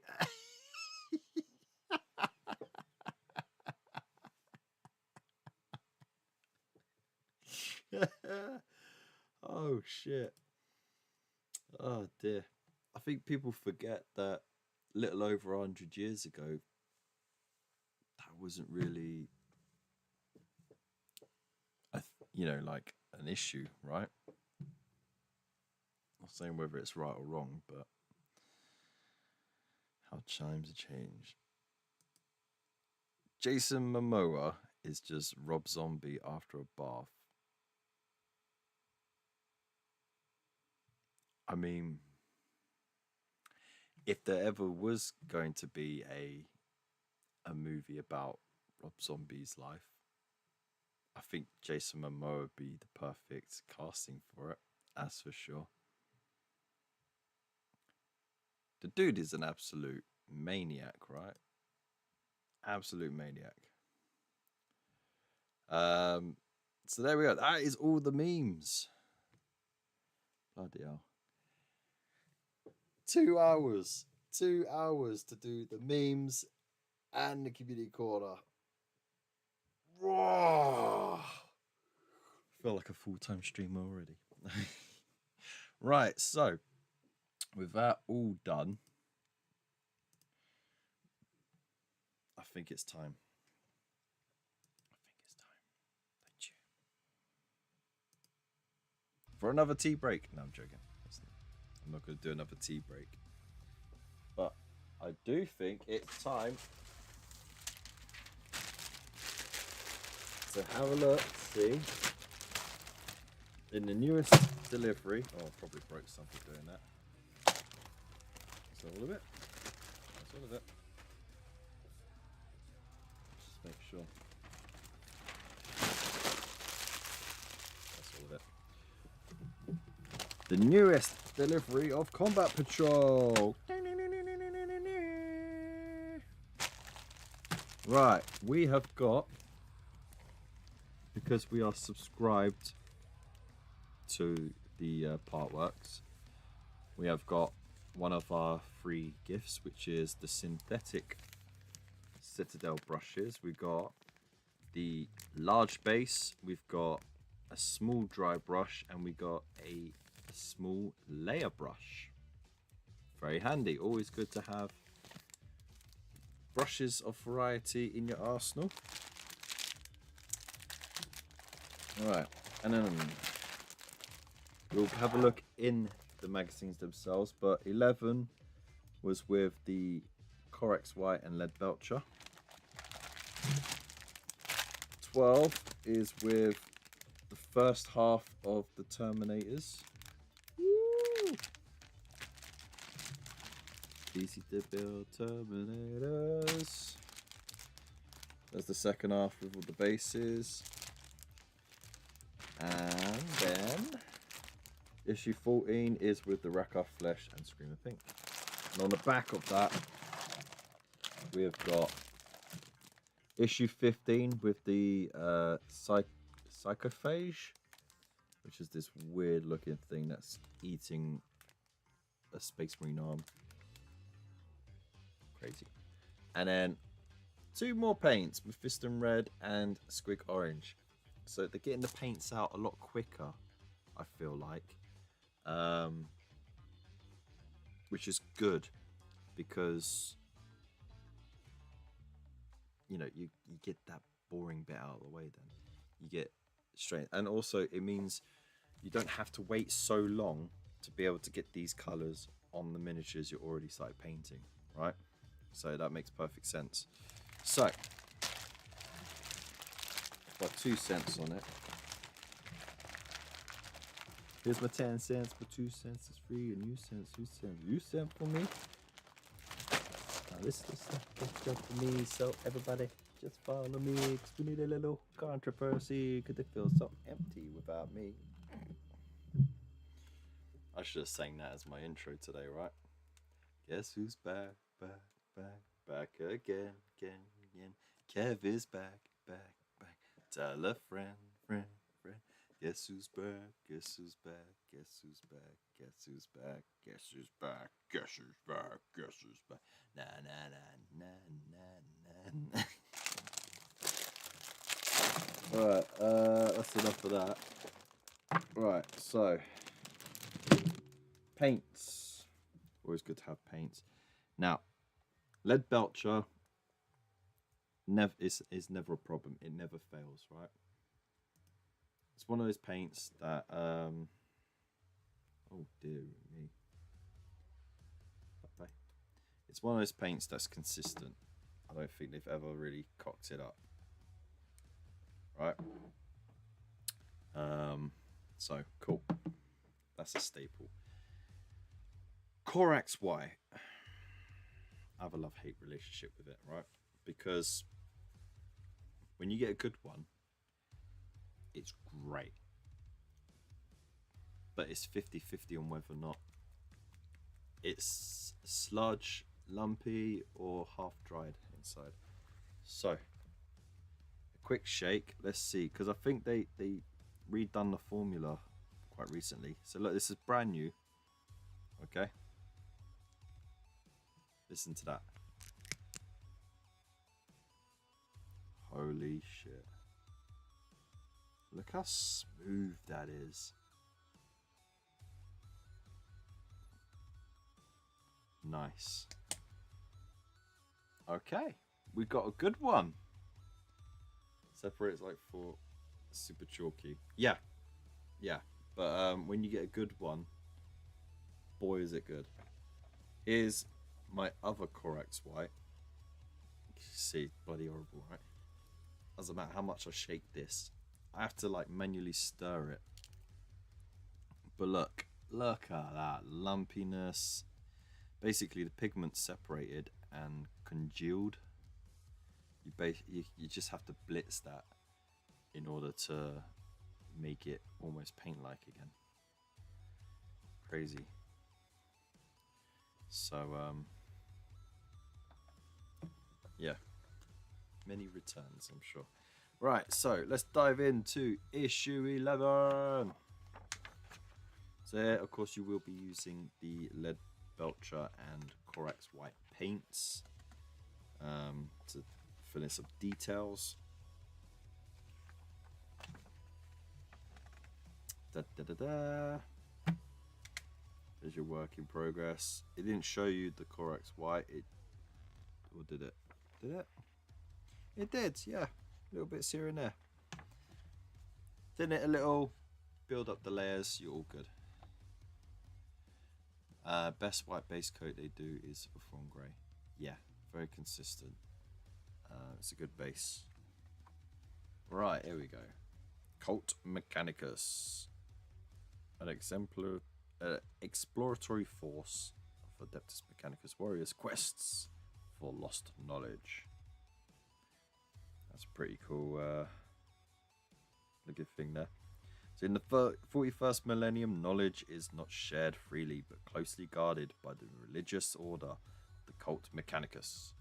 This tech priesthood is responsible for keeping the Imperium's machines running. Under their stewardship, science and innovation has been replaced by ritual and dogma. Ooh. Technology in the far future is dangerous and unpredictable. I gotta take this off. Too much sound in my ears. The legacy of many millennia of conquest by humanity. Over the years, the use of this technology has coalesced into the worship of machines by the Mars-based Cult Mechanicus. The Cult Mechanicus is a faith within the Imperium.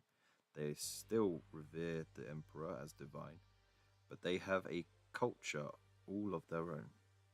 Followers of the Cult Mechanicus regard machines above all else, and they reject the weakness of the flesh, replacing parts of their bodies with mechanical upgrades. They utilize bizarre technology in battles, such as radiation-spewing rifles or hulking battle crawlers. All citizens of the Imperium, including the Space Marines, share some of their faith, giving prayers to their weapons and war gear before battle, and using incantations of operation on their combat vehicles. Boom. It's only when you see it like that you notice how close L and N are on the keyboard.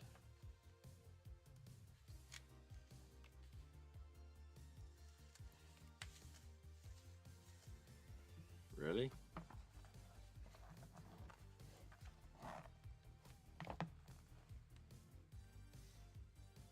Okay. The Omnissiah, the dogmatic faith of the Cult Mechanicus, is devoted to the machine god, also known as the Omnissiah. This is a mysterious divine being whose influence is felt through technology and through the motive force that they believe drives all things. Most followers of the Cult Mechanicus regard the Emperor to be the Omnissiah, or at least a crucial vessel of the machine god's ineffable will.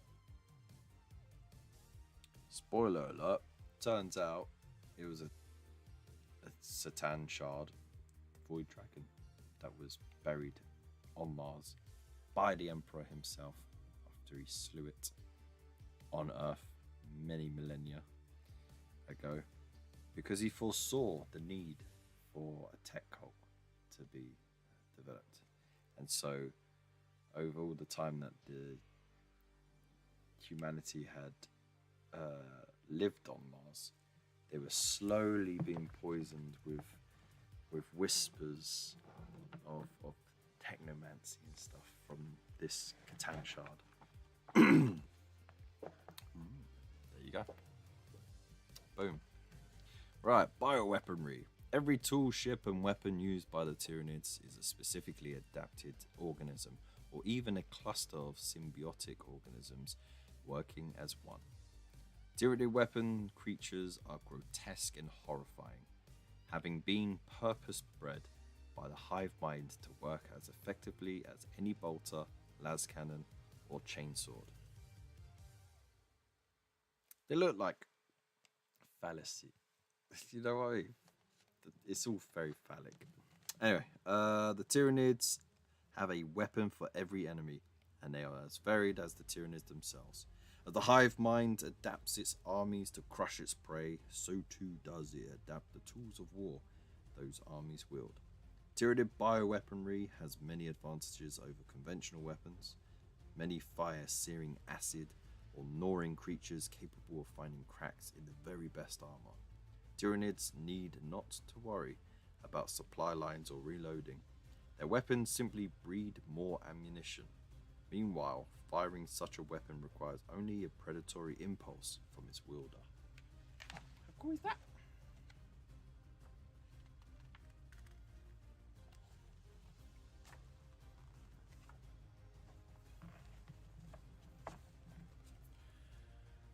Ranged weapons. So we've got the flesh borer, which fire hard-shelled flesh-eating beetles. Nice. We've got the devourer, which is a chunk of necrotic flesh that is home to thousands of maggots. These can be sprayed on distant foes to consume their flesh. Nice. Well, we've got the heavy venom cannon. So they fire crystals of solidified acid that strike the target at normal speed. Any tanks not destroyed by the initial impact find their armor corroded by the venom itself. Nasty. We've got scything talons, we've got rending claws, we even got bone sword. Very nice. They are wreathed in a wave of psychic force that blasts apart the souls of the Tyranid's victims. That's fucked up. Oh, and we got a mini story here as well. Alright, let's read that bit, yeah? Alright, this is Into the Dark. Deus strode forwards, his eyes locked on the blackness before him. Even his Terminator armor's advanced auto-sensors failed to penetrate the gloom. It was as if this too was another part of the Tyranid's defense. Even clad in the best technology the Imperium had to offer, he was relying on his wits to survive. Catching the flesh of a claw in the black could mean the difference between life and death. The ground had softened here. He did not need to look down to know that at his feet was a thick carpet of biomass. What remained of the Tyranid's victims and the vile growths that had been made from their flesh. An ordinary space marine would have struggled to push through the mass, but the sheer bulk of the heavy Terminator warplate allowed the squad to force their way through.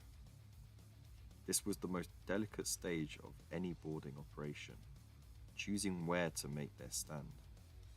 The right spot was crucial. Here, where the passages were narrowest, the Terminators would swiftly be overwhelmed. But they would be unable to bring their weapons to bear.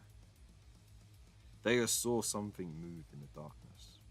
The Tyranids had not been dormant. They had been waiting for the best opportunity to attack. His order to the squad was clear. Combat positions. Keep moving. We cannot defeat them here. Termagants burst into action from seemingly every angle. They squeezed out of gaps between panels, through ventilation shafts, and even through the floor. Deus timed each volley from his Stormbolter carefully. Every shot would need to be a kill. He lacked the ammunition for anything less. Positioned just so, the huge bolts could pass through multiple bodies at once before detonating to cause further damage. Deus knew forward. Deus strode forward, not in fear, and not full of battle lust, but coldly calculating where to place his next shot. Still, the Termagants were drawing closer, and Deus would hear larger bioorganisms scrabbling into action in the gloom. He hailed his squad. Emmaus, upload the vessel's floor plan. I won't go any further than that. I don't want to spoil the story for those who... Right, phases and objectives. So it's going to go through phases and what objectives are. Cool. So let's have a look.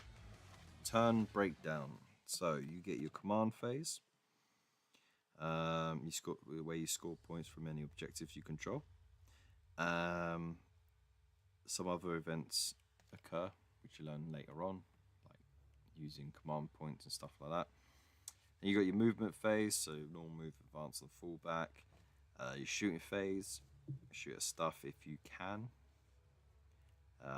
charge phase. See if you can charge something if you haven't already done other actions that stop you from doing so. And then the fight phase, where you get to fight if you made the charge or if you're already in combat. And then you got your objective markers, which will be put around the board. If you got a unit within 3 inches, then they count as holding it, unless there is an enemy unit within 3 inches as well. Then it will be whoever has the highest objective control points. For example, the Infernus squad would be 1 point, the Termagants would be 2 points. So, add up, there's 3 Infernus dudes scoring 3 points of OC, and these 2 Termagants score a total of 4. So, that means that they would control the objective. Easy enough to figure out. You got your little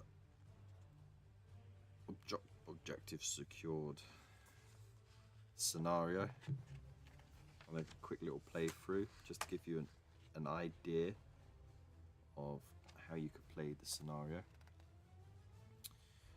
And here are your objectives to cut out. You also get the victory point counters as well if you want to keep it easy to remember.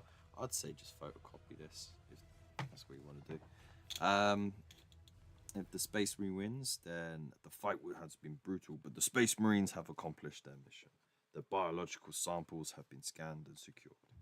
Victorious, they prepare to evacuate, firing and incoming Tyranid reinforcements as they do so. Only time will tell if their efforts will have any effect on the wider war with the Hive Mind.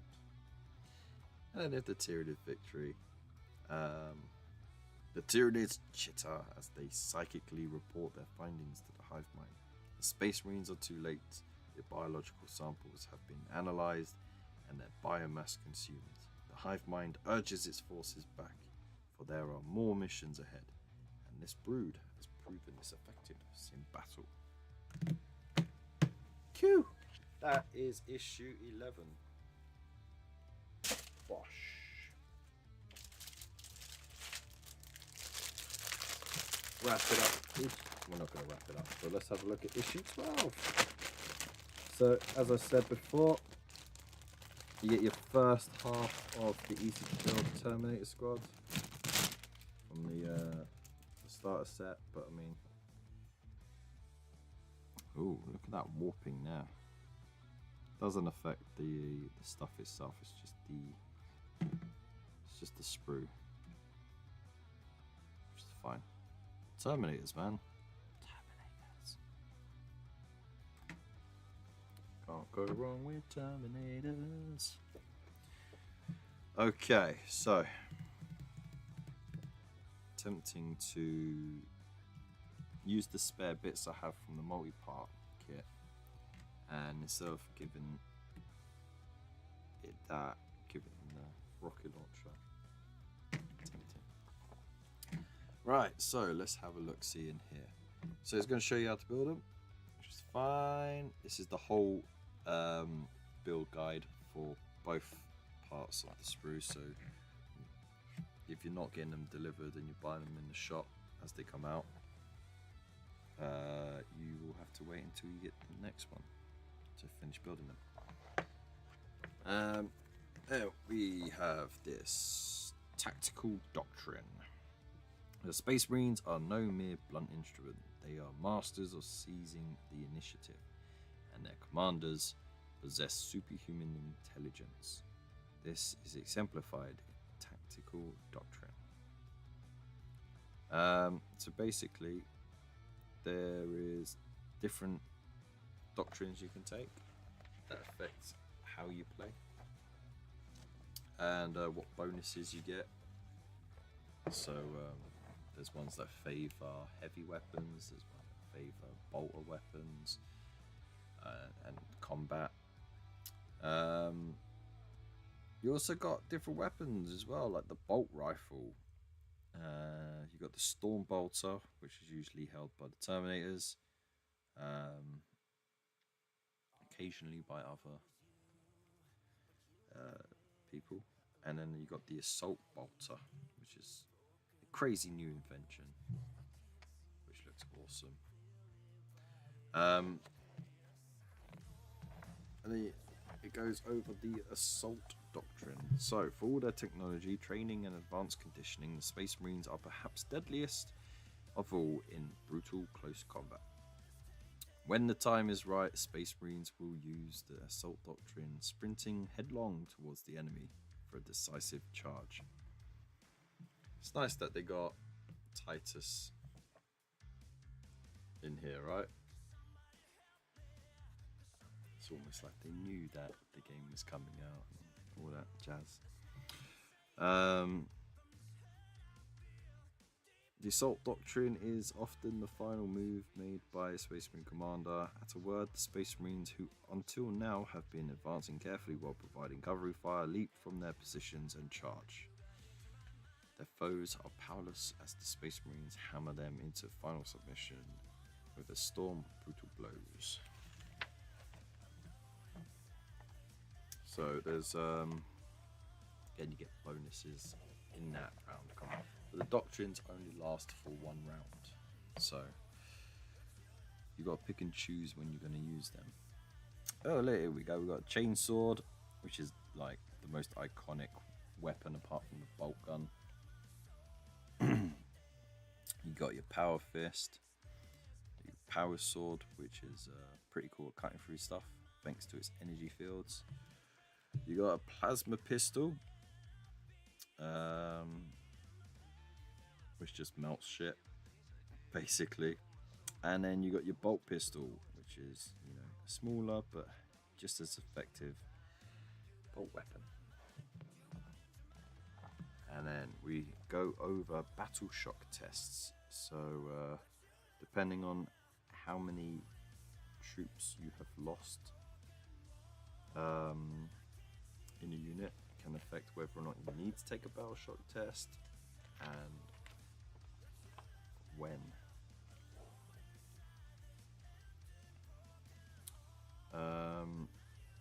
Battle shock and objective control. A unit that is battle shocked is always considered to have an OC of 0 regardless of what the issue is. So if they failed their battle shock, then yeah, you don't score any objective control, which means you cannot hold an objective.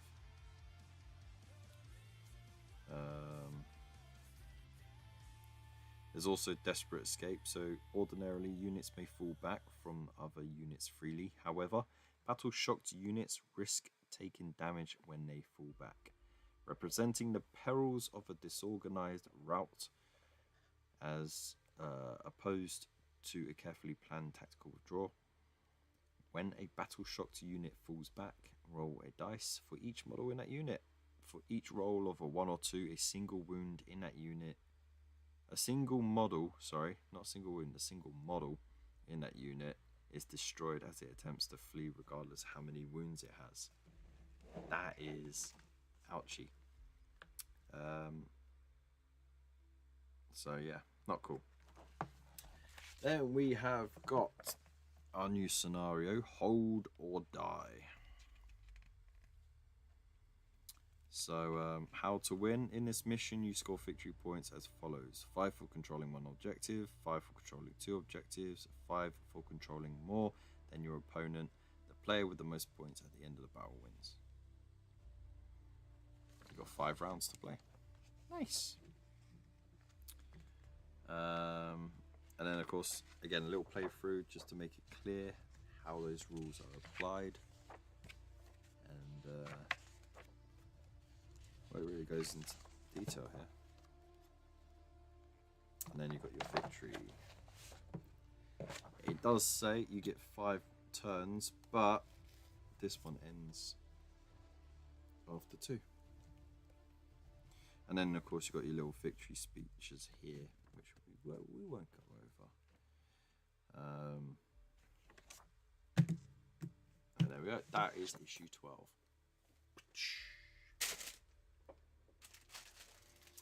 Is anyone still in the chat? let us know. Have I made you start to fall asleep yet?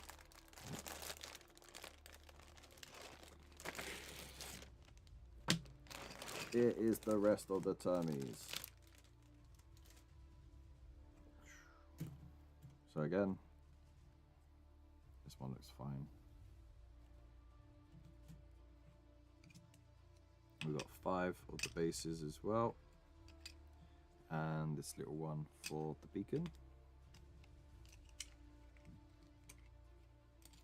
Perfect reply, Bill. Thank you. All right. So, paint your Terminators. Now that you've got them all to build them, you can paint them up. Get your colours on them. And they should look something like that with the colours that you have at the time. Creating a Space Marine. Never get tired of this. Every Space Marine is the product of ruthless selection, ceaseless training, and gene craft so arcane and complex that it seems almost like sorcery. Through processes designed by the Emperor himself, aspirants are reborn as titans of battle. However, the risks in making a Space Marine are great, and few ever complete their training.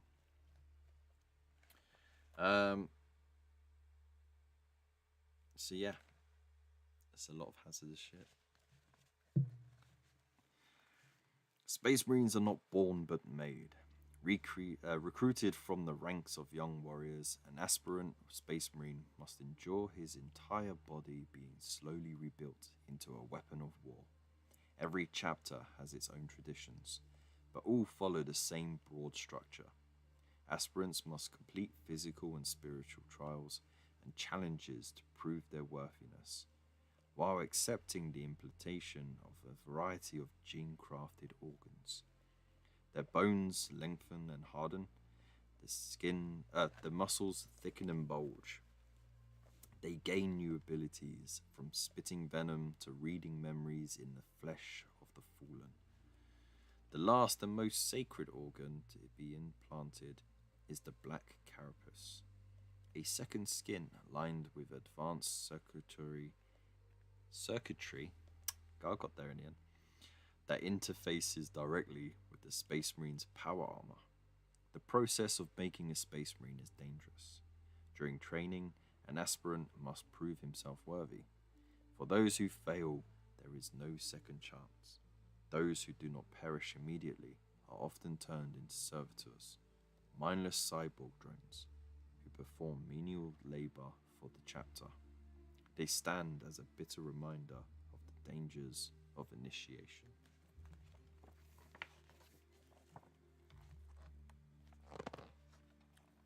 Dread, right? Selecting candidates. Every chapter has its own process for selecting aspirants. A warrior must begin the process of becoming a Space Marine while he is still young, and only the strongest can hope to bear the physical strain. Many chapters recruit from warrior tribes or brutal hive gangs, dispatching their chaplains to select the bravest and best of their own. An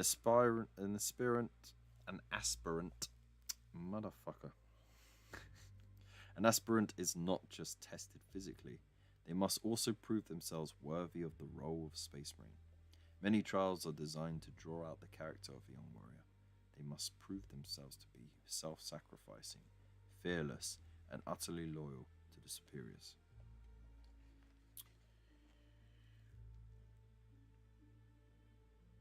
So, Space Marines are often seen as the pinnacles of humanity, but they are far removed from an ordinary being. Space Marines have a range of specially grown organs that vastly increase their abilities beyond the point of any unaugmented human could attain. The Laraman's organ, for example, lets a Space Marine heal almost instantly from injury, while the multi-lung allows a Space Marine to safely breathe even in a highly toxic atmosphere. Meanwhile, the Catalepsian, tricky little bastard thing, the Catalepsian node enables a Space Marine to go without sleep for days or even weeks. The most important of the Space Marine's augmented organs are the progenoid glands. Once matured, these glands produce the vital biological matter known as gene seed. Gene seed is needed to make new Space Marines. Apothecaries often accompany Space Marine hosts into battle in order to recover the gene seed of the fallen, for if they do not, the chapter would die, unable to produce enough new recruits to replace their casualties. Oh, this is part 3 of the story, so I can't read that because it'll be spoiling the other 2 parts. What a shame, hey? Terminator Squad. Hey, there we go. Look, we get to naming and doing all the fun stuff that you can do with that bit. Give them a funky name, roll on dice, and then of course you've got your data sheet here. So toughness 5, 2+ armor save, 4+ invulnerable save. So if your armor save is chipped away too bad, you've got that as a steadfast. 3 wounds, 6+ leadership, and 1 OC, which I think is a bit poo. I think they should have at least 2 OC. And then of course there's the weapons for the ones that you have. So for the assault cannon and the storm bolter, the power fist and the power weapon. If you are able to, if you got spare bits lying about, the best option really is to swap out the power sword for a power fist.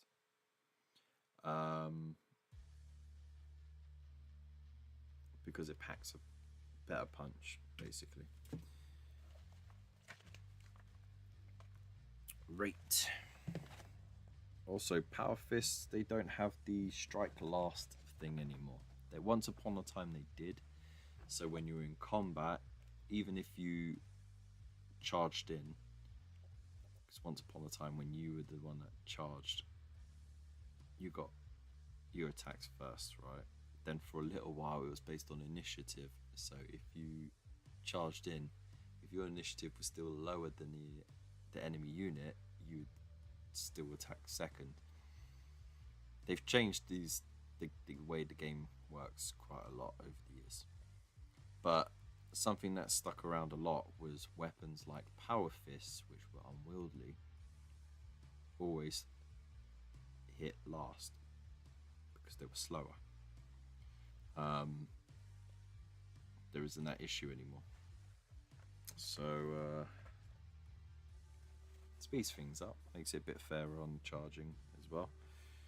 So we got Terminator Squad, a librarian, and a Space Marine captain. You get to choose which one you will attach to the unit, because of course you can only attach one of those.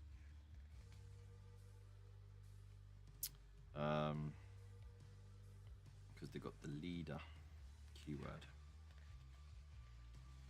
So, and when you got that keyword, you can only join a unit that has the same armor type. Okay, so if you're in Terminator armor, you can't join another unit unless they got Terminator armor. Veil of Time is the psychic attack that the librarian has. And it's very useful because it says while this model is leading a unit, weapons equipped by models in that unit have the sustained hits 1 ability. So that means, well, it shows you here, okay? So this 6 here generates an additional hit, and these 2 6s here would generate an additional hit as well. So that would be 2 extra hits, and that would be an extra hit thanks to this psychic ability. Pretty handy, right?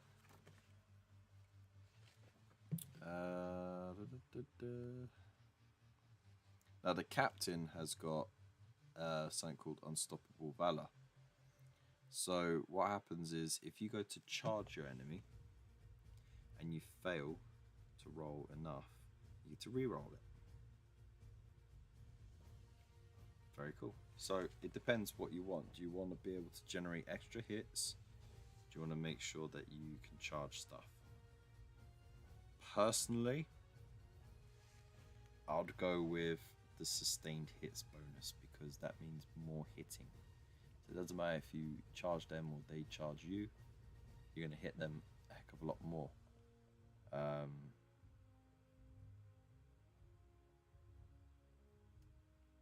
Also, I think it just says weapons. It doesn't say melee weapons. So that basically means when you're shooting as well, if you roll 6s, you get sustained hits. Very nice. So it's up to you what you want to do. And then of course it explains the stealth rules here. So anytime a unit makes a shooting attack against a unit with the stealth rule, the unit must subtract 1 from its hit rolls. Okay.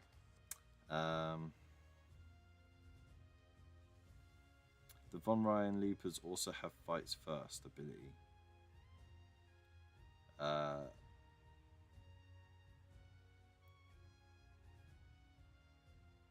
You can still only choose a unit to fight. Wait, what's this? So a unit with fights first rule may always be chosen to fight during the first part of the fight phase, alongside any units that have charged. So it doesn't matter if they charged or not, they get to go first. Yeah, very handy.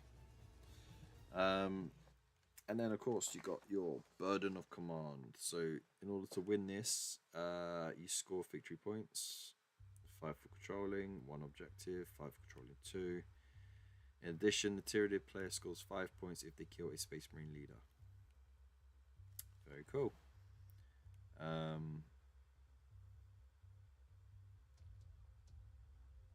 So it looks like you got a lot to take on. Got your Termagants, the Barb Gaunts, the Winged Tyranid Prime, and the Von Ryan Leapers against the Terminators.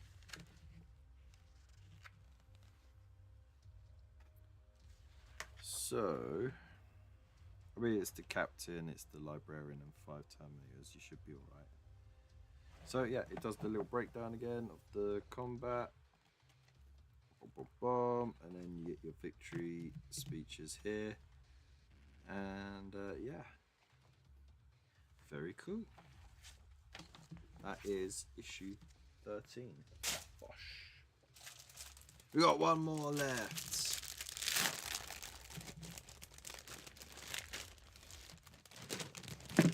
Woo. We got some Screamer Pink and some Rakarth Flesh. Very useful colours indeed.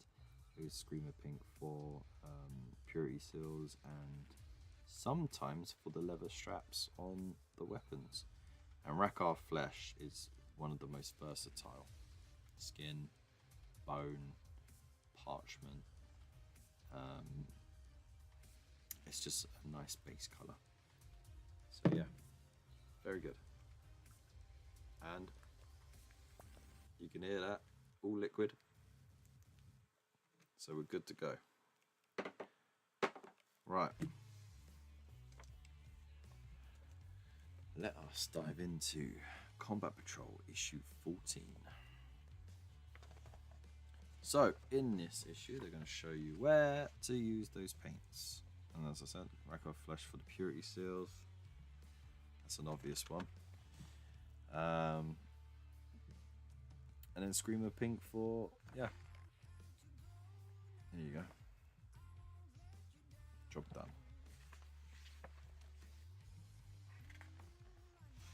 And then you can use the Screamer Pink for the tongue of these Tyranids.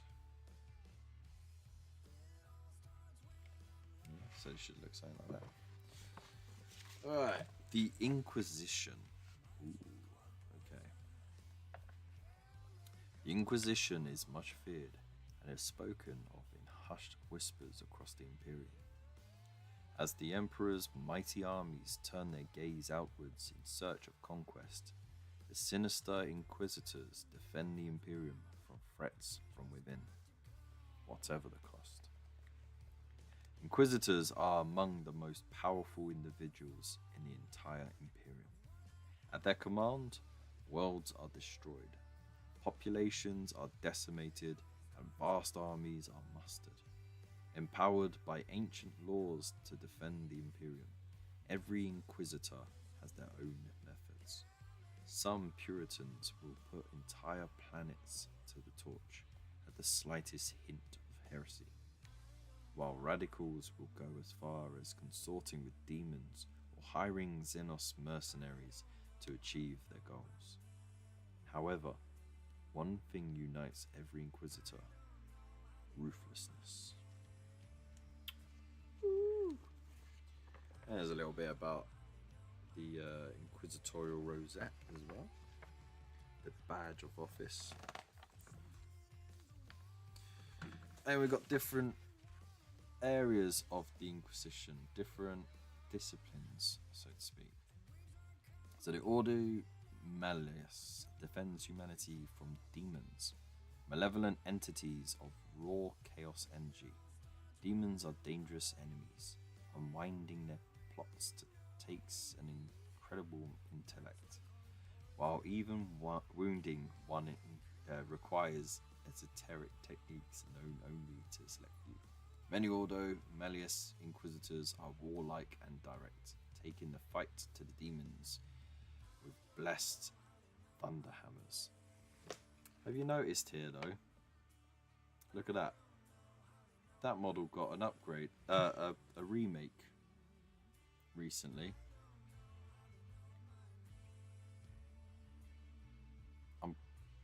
But that's the original, like that's the classic version. Conscious choice, maybe? Yes. The Ordo Xenos hunts down aliens, for the Imperium is suspicious and intolerant of all difference. They root out alien cults, lost ruins of the Eldari, and ancient Necron tombs. Some Ordo Xenos Inquisitors will go as far as to work with aliens in order to further their goals. Others hunt down even the most harmless of non-humans with terrifying zeal. It's a very cool mini. Got that in the last 40k part works. And the same as this one. Ordo Hereticus. They seek out hidden threats among the Imperium's population. Rogue psychers, dangerous cults, witches, or just those who dare resist the Imperium's brutal repression. They work in the shadows, infiltrating networks of heretics and interrogating captives for secret knowledge. So those three are like the more broadly known, but there are many others as well. There's like ones for basically any kind of interest, even time travel. So yeah, it's that. Oath of Moment. To a Space Marine, honor is everything. If a Space Marine swears to bring down a hated foe, he will give everything in order to do so, even his life. Space Marines do not fear death. Each knows that it is his place to give his life for the Emperor. What matters to a Space Marine is his personal honor. By slaying a particularly hated enemy, a Space Marine secures his legend forever. This fanatical devotion to killing the greatest enemies has a valuable tactical role. By robbing the enemy of their commanders and champions, a Space Marine force breaks their will and their ability to react to further assaults. Space Marine commanders will survey the enemy forces carefully, identifying the leaders, support staff, and military assets that are most valuable. Once a target is chosen, every Space Marine turns his attention to the selected foe. Through bolt, blade, and hammering fist, the Space Marines compete to be the first to bring down their enemy, stopping at nothing to accomplish their mission. What have we got here? Oh, there's Ghazghkull Thraka, the mightiest foes. Yeah, this is pretty cool. Ragnar Blackbane. There he is. has sworn to slay the Orc warlord Ghazghkull Thraka. Yeah, that orc just keeps coming back, doesn't he?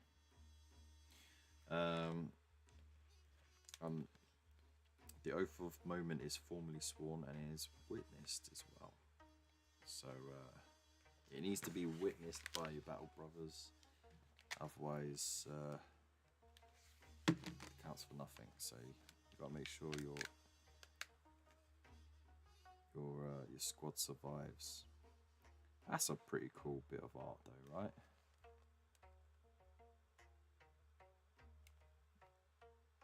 Blood Angels taking the fight to the Tyranids. The Third Tyrannic War. 200 years passed between the First and Second Tyrannic Wars. A mere 5 passed between the Second and Third. Striking deep into the Imperium, still struggling to recover from Tyranids' previous assaults, High Fleet Leviathan carved a path of destruction across the galaxy and almost wiped out an entire chapter.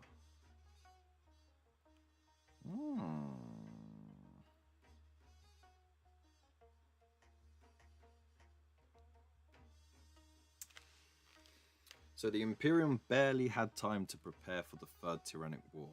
Only brutal sacrifice could slow the tide of nightmares. At the orders of the notorious Inquisitor Cryptman, dozens of worlds were preemptively destroyed in order to deny the High Fleet's biomass and to slow their advance. This gambit succeeded, but only in part.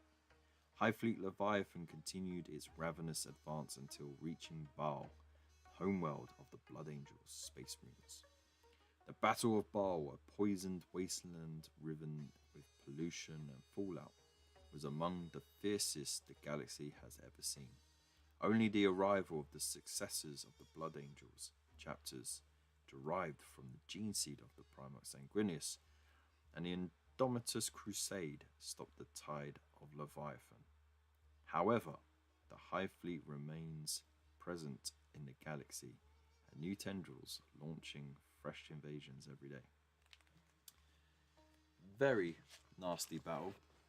The chapter was almost completely wiped out. Even all of their dreadnoughts that were in stasis were woken up, right? Which was a nice narrative way of getting rid of all those variant dreadnoughts that they had, because they had I mean, they still got the Death Company dreads, but they had Librarian dreadnought, they had a Chaplain dreadnought, you know, basically a Captain dreadnought. It was getting a bit silly. They were dreadnought mad. So that's all been sort of written out by the fact that they almost got destroyed completely. But Dante survived, and he's pissed off by that, because Guilliman came along, was like, "Hey, look, we're here to save you," and then Dante's like, "Oh, thank God, gonna now die, now that I've protected this planet and this realm from the." And he's like, "Nah, we're gonna fix you up. We're gonna put you through the Primaris Rubicon, rebuild you, and you're gonna fight for another 1,000 years." And the dude's just like, "Why can't I just die?" Hellish intervention. So intense with the violence on Baal that it tore the very fabric of reality, permitting the demon lord Karbanda and his bloodthirsty legions to pour forth onto the planet's surface. Despite being ancient enemies of the Blood Angels, the demons proved to be a source of unlikely aid. Upon Baal's blasted deserts, Karbanda and his forces piled Tyranid skulls into a towering idol to the blood god. Because, of course, you know, Khorne cares for where the blood flows. And if they just happened to appear in the middle of an Tyranid invasion, well, you got endless skulls there, ain't you? Dante, chapter master of the Blood Angels. Commander Dante is the oldest space marine in the Imperium, not interred in a dreadnought. The battle for Baal tested the Blood Angel space marine like no other. In the early stages of the battle, Dante took a vital strategic role, coordinating forces as the Tyranids bore down upon Baal and taking precautions to protect the chapter's gene seed should the Blood Angels fail. Dante led the last of the Blood Angels in the final and most desperate phase of the battle, hacking his way through the Tyranid forces to duel the Swarm Lord. Despite the valuable knowledge it had gleaned in previous battles, the beast perished at Dante's hand. Yeah, boy! Alright, so a little bit on deployment. Now you're going to learn about deployment zones. For this exercise, it's 6 inches from the board edge. You got deployment tips as well, so you want to place your troops in the right sort of range, near objectives if you can. Matching unit to unit. Consider which of your units are best placed to tackle specific enemy units and vice versa. Kind of like a rock, paper, scissors situation. Infiltrators and Deep Strike, they go last. So the infiltrators will be placed after everything else has been put down, and they can't be placed within 9 inches of the enemy. And anything that's deep striking, which means basically teleports or comes onto the board later on in the game, is just set aside until turn 2, and that's when you can have them appear. Nice and easy.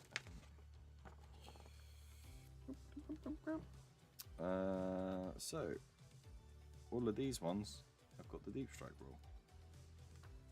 Now it's up to you if you want to deep strike them. You don't have to, but when you do, you got to make sure that you got a space that's not within 9 inches of any enemy unit. So that's where tactical positioning comes into play in your own deployment zone, because if you're spread out enough in your own deployment zone, you can stop your enemy from deep striking behind your lines and attacking you from behind as well as in front. But it comes at a cost, because of course it means you got less maneuverability there. And then it plays through, and then you got your little end thing, and bosh, there we go. So like we said, Tyranid Sarcophage in issue 15, and then 2 paints here, Mephiston Red, which is just a good red paint. It's a standard, like, I don't know anyone who doesn't use it. It's one of those paints that just works. And then Squig Orange is a layer paint. Never used that one before, so it'll be interesting. And then of course, if you want to know what you get up until issue 20, you can always check out the Fohammer website, because they got all the details on it. But I believe we still got the whatchamacallit,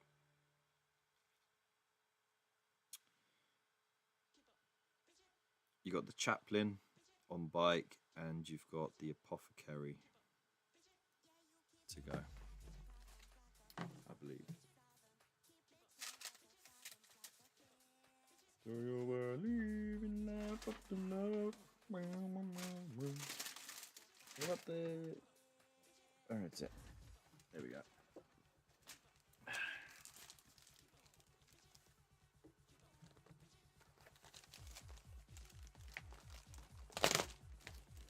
Let me have a look in a start set, because we probably got the promo stuff in here. Yeah, there it is. So yeah, the Ballistus Dreadnought comes in the premium kit, so that's not part of the thing. The Primaris Company Chaplain, the champion, sorry, is the last freebie that you get. So I think that's delivery 7.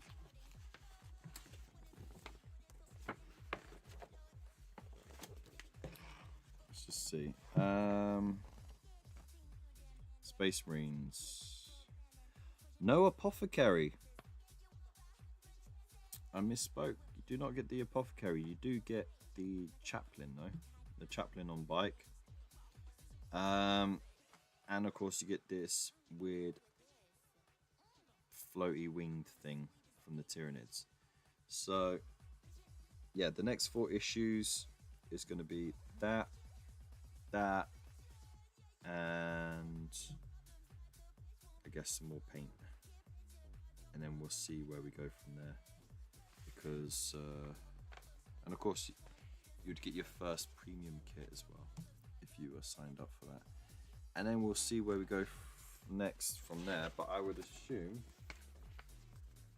that since Premium Kit 2 is the Demon Prince and the Howling Banshees, that the next 20 issues are going to be Chaos. So you've got World Eaters here. You've also got that big thing there. You've got the dude on the Juggernaut. You've then got these undivided Chaos dudes here as well. And then the Eldari over here. So I don't know how they're going to split that up. Because of course every 20 issues they're going to have 2 factions split throughout, right? So it'll be interesting.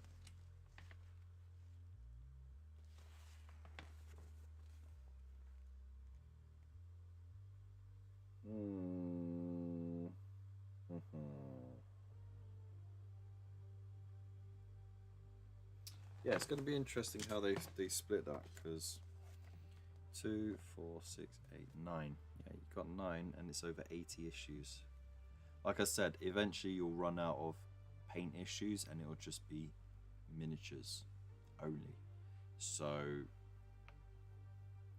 I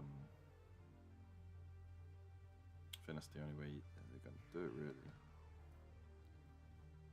Unless you get some repeat colours. It's hard to tell, really, isn't it? Because that was 1, 2, 3, 4, 5, 6, 7, 8, 9, 10, 11, 12 issues. 12 issues for those alone. And of course, that means we've had 8 issues of paint. And then how are they going to split the rest? That's obviously going to be a 2-issue thing.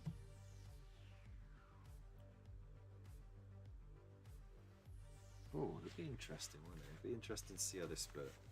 Anyway, I'm going to keep that nearby for further viewage. There we go. What a massive catch up, right? Not catch up, but catch up.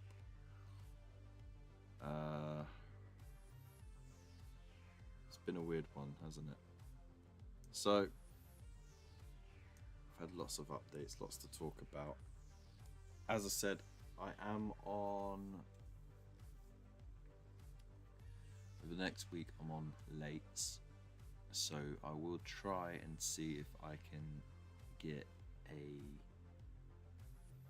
live stream in on the mornings. Of course, if you are on the Discord, make sure you're there. That's where I'll post the update when I go live. And then, you know, we'll see how it goes from there. I am tempted to. Oh god, it's getting bad, isn't it? All the greys going through there. I am tempted to closed down all the additional memberships and stuff, because when I did have some sort of free time, I wasn't able to produce the additional content to justify it as often as I'd like. But now that I'm going back into full-time work, I think, well, at the very least, I'm going to just like cut it down to just the basic support. So if you still want to throw a coffee's worth or squids at my channel to help support it, just then, that's cool. But this is my hobby time, this is my hangout time with you lot, and I appreciate you lot being here and watching and all that sort of stuff, and yeah. So yeah, it's all been contemplated basically. Of course, the affiliate links will still be there, just because it's easy for you lot to buy your stuff on those links, and they're all the best places all together. So definitely go check them out. And yeah, most importantly, join the Discord though. It's free to do so. And I'd love to see your stuff posted there, so we can show it off every week, as and when I can do my live streams. And yeah, who knows? Maybe one day I might get a video in now and then. Also, before I forget, happy St. Andrew's Day to Scottish fan base. Hope you have a good day. And yeah, I am gonna go to sleep because I've got a real life Christmas tree to put up tomorrow. I've got no wife or kids here tonight because the wife is working tomorrow. She's taken up that job again that she used to do. So she's working in Marylebone, no less, in the morning, and there's like an overlap of when I'm working, because she'll finish late in the afternoon. I start sort of mid-afternoon, go till 8. So yeah, I'm not going to be home until Monday morning, because I'll have to go back to her nan's, who lives nearby, because she's going to have the kids.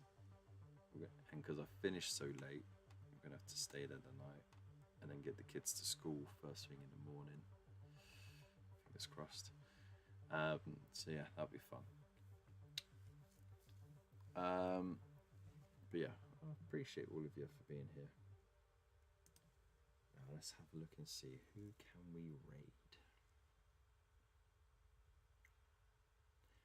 Again, I haven't taught this much in a long time as well, so all that reading, it's so hard reading. I'm joking.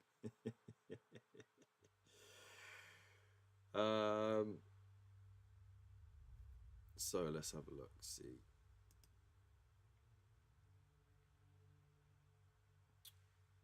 Ooh. Okay. Oh, there. Sorry, that was happening. Tomorrow around 4. You're gonna be live tomorrow around 4. Okay. Good to know, man. Good to know. So yeah, go check out Waylander. He will be live tomorrow around 4. Are you still playing through Lord of the Rings online?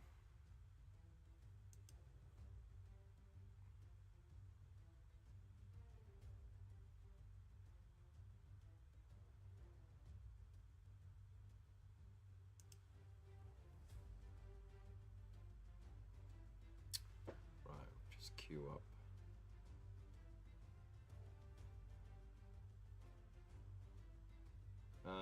You know what, let's rate someone new.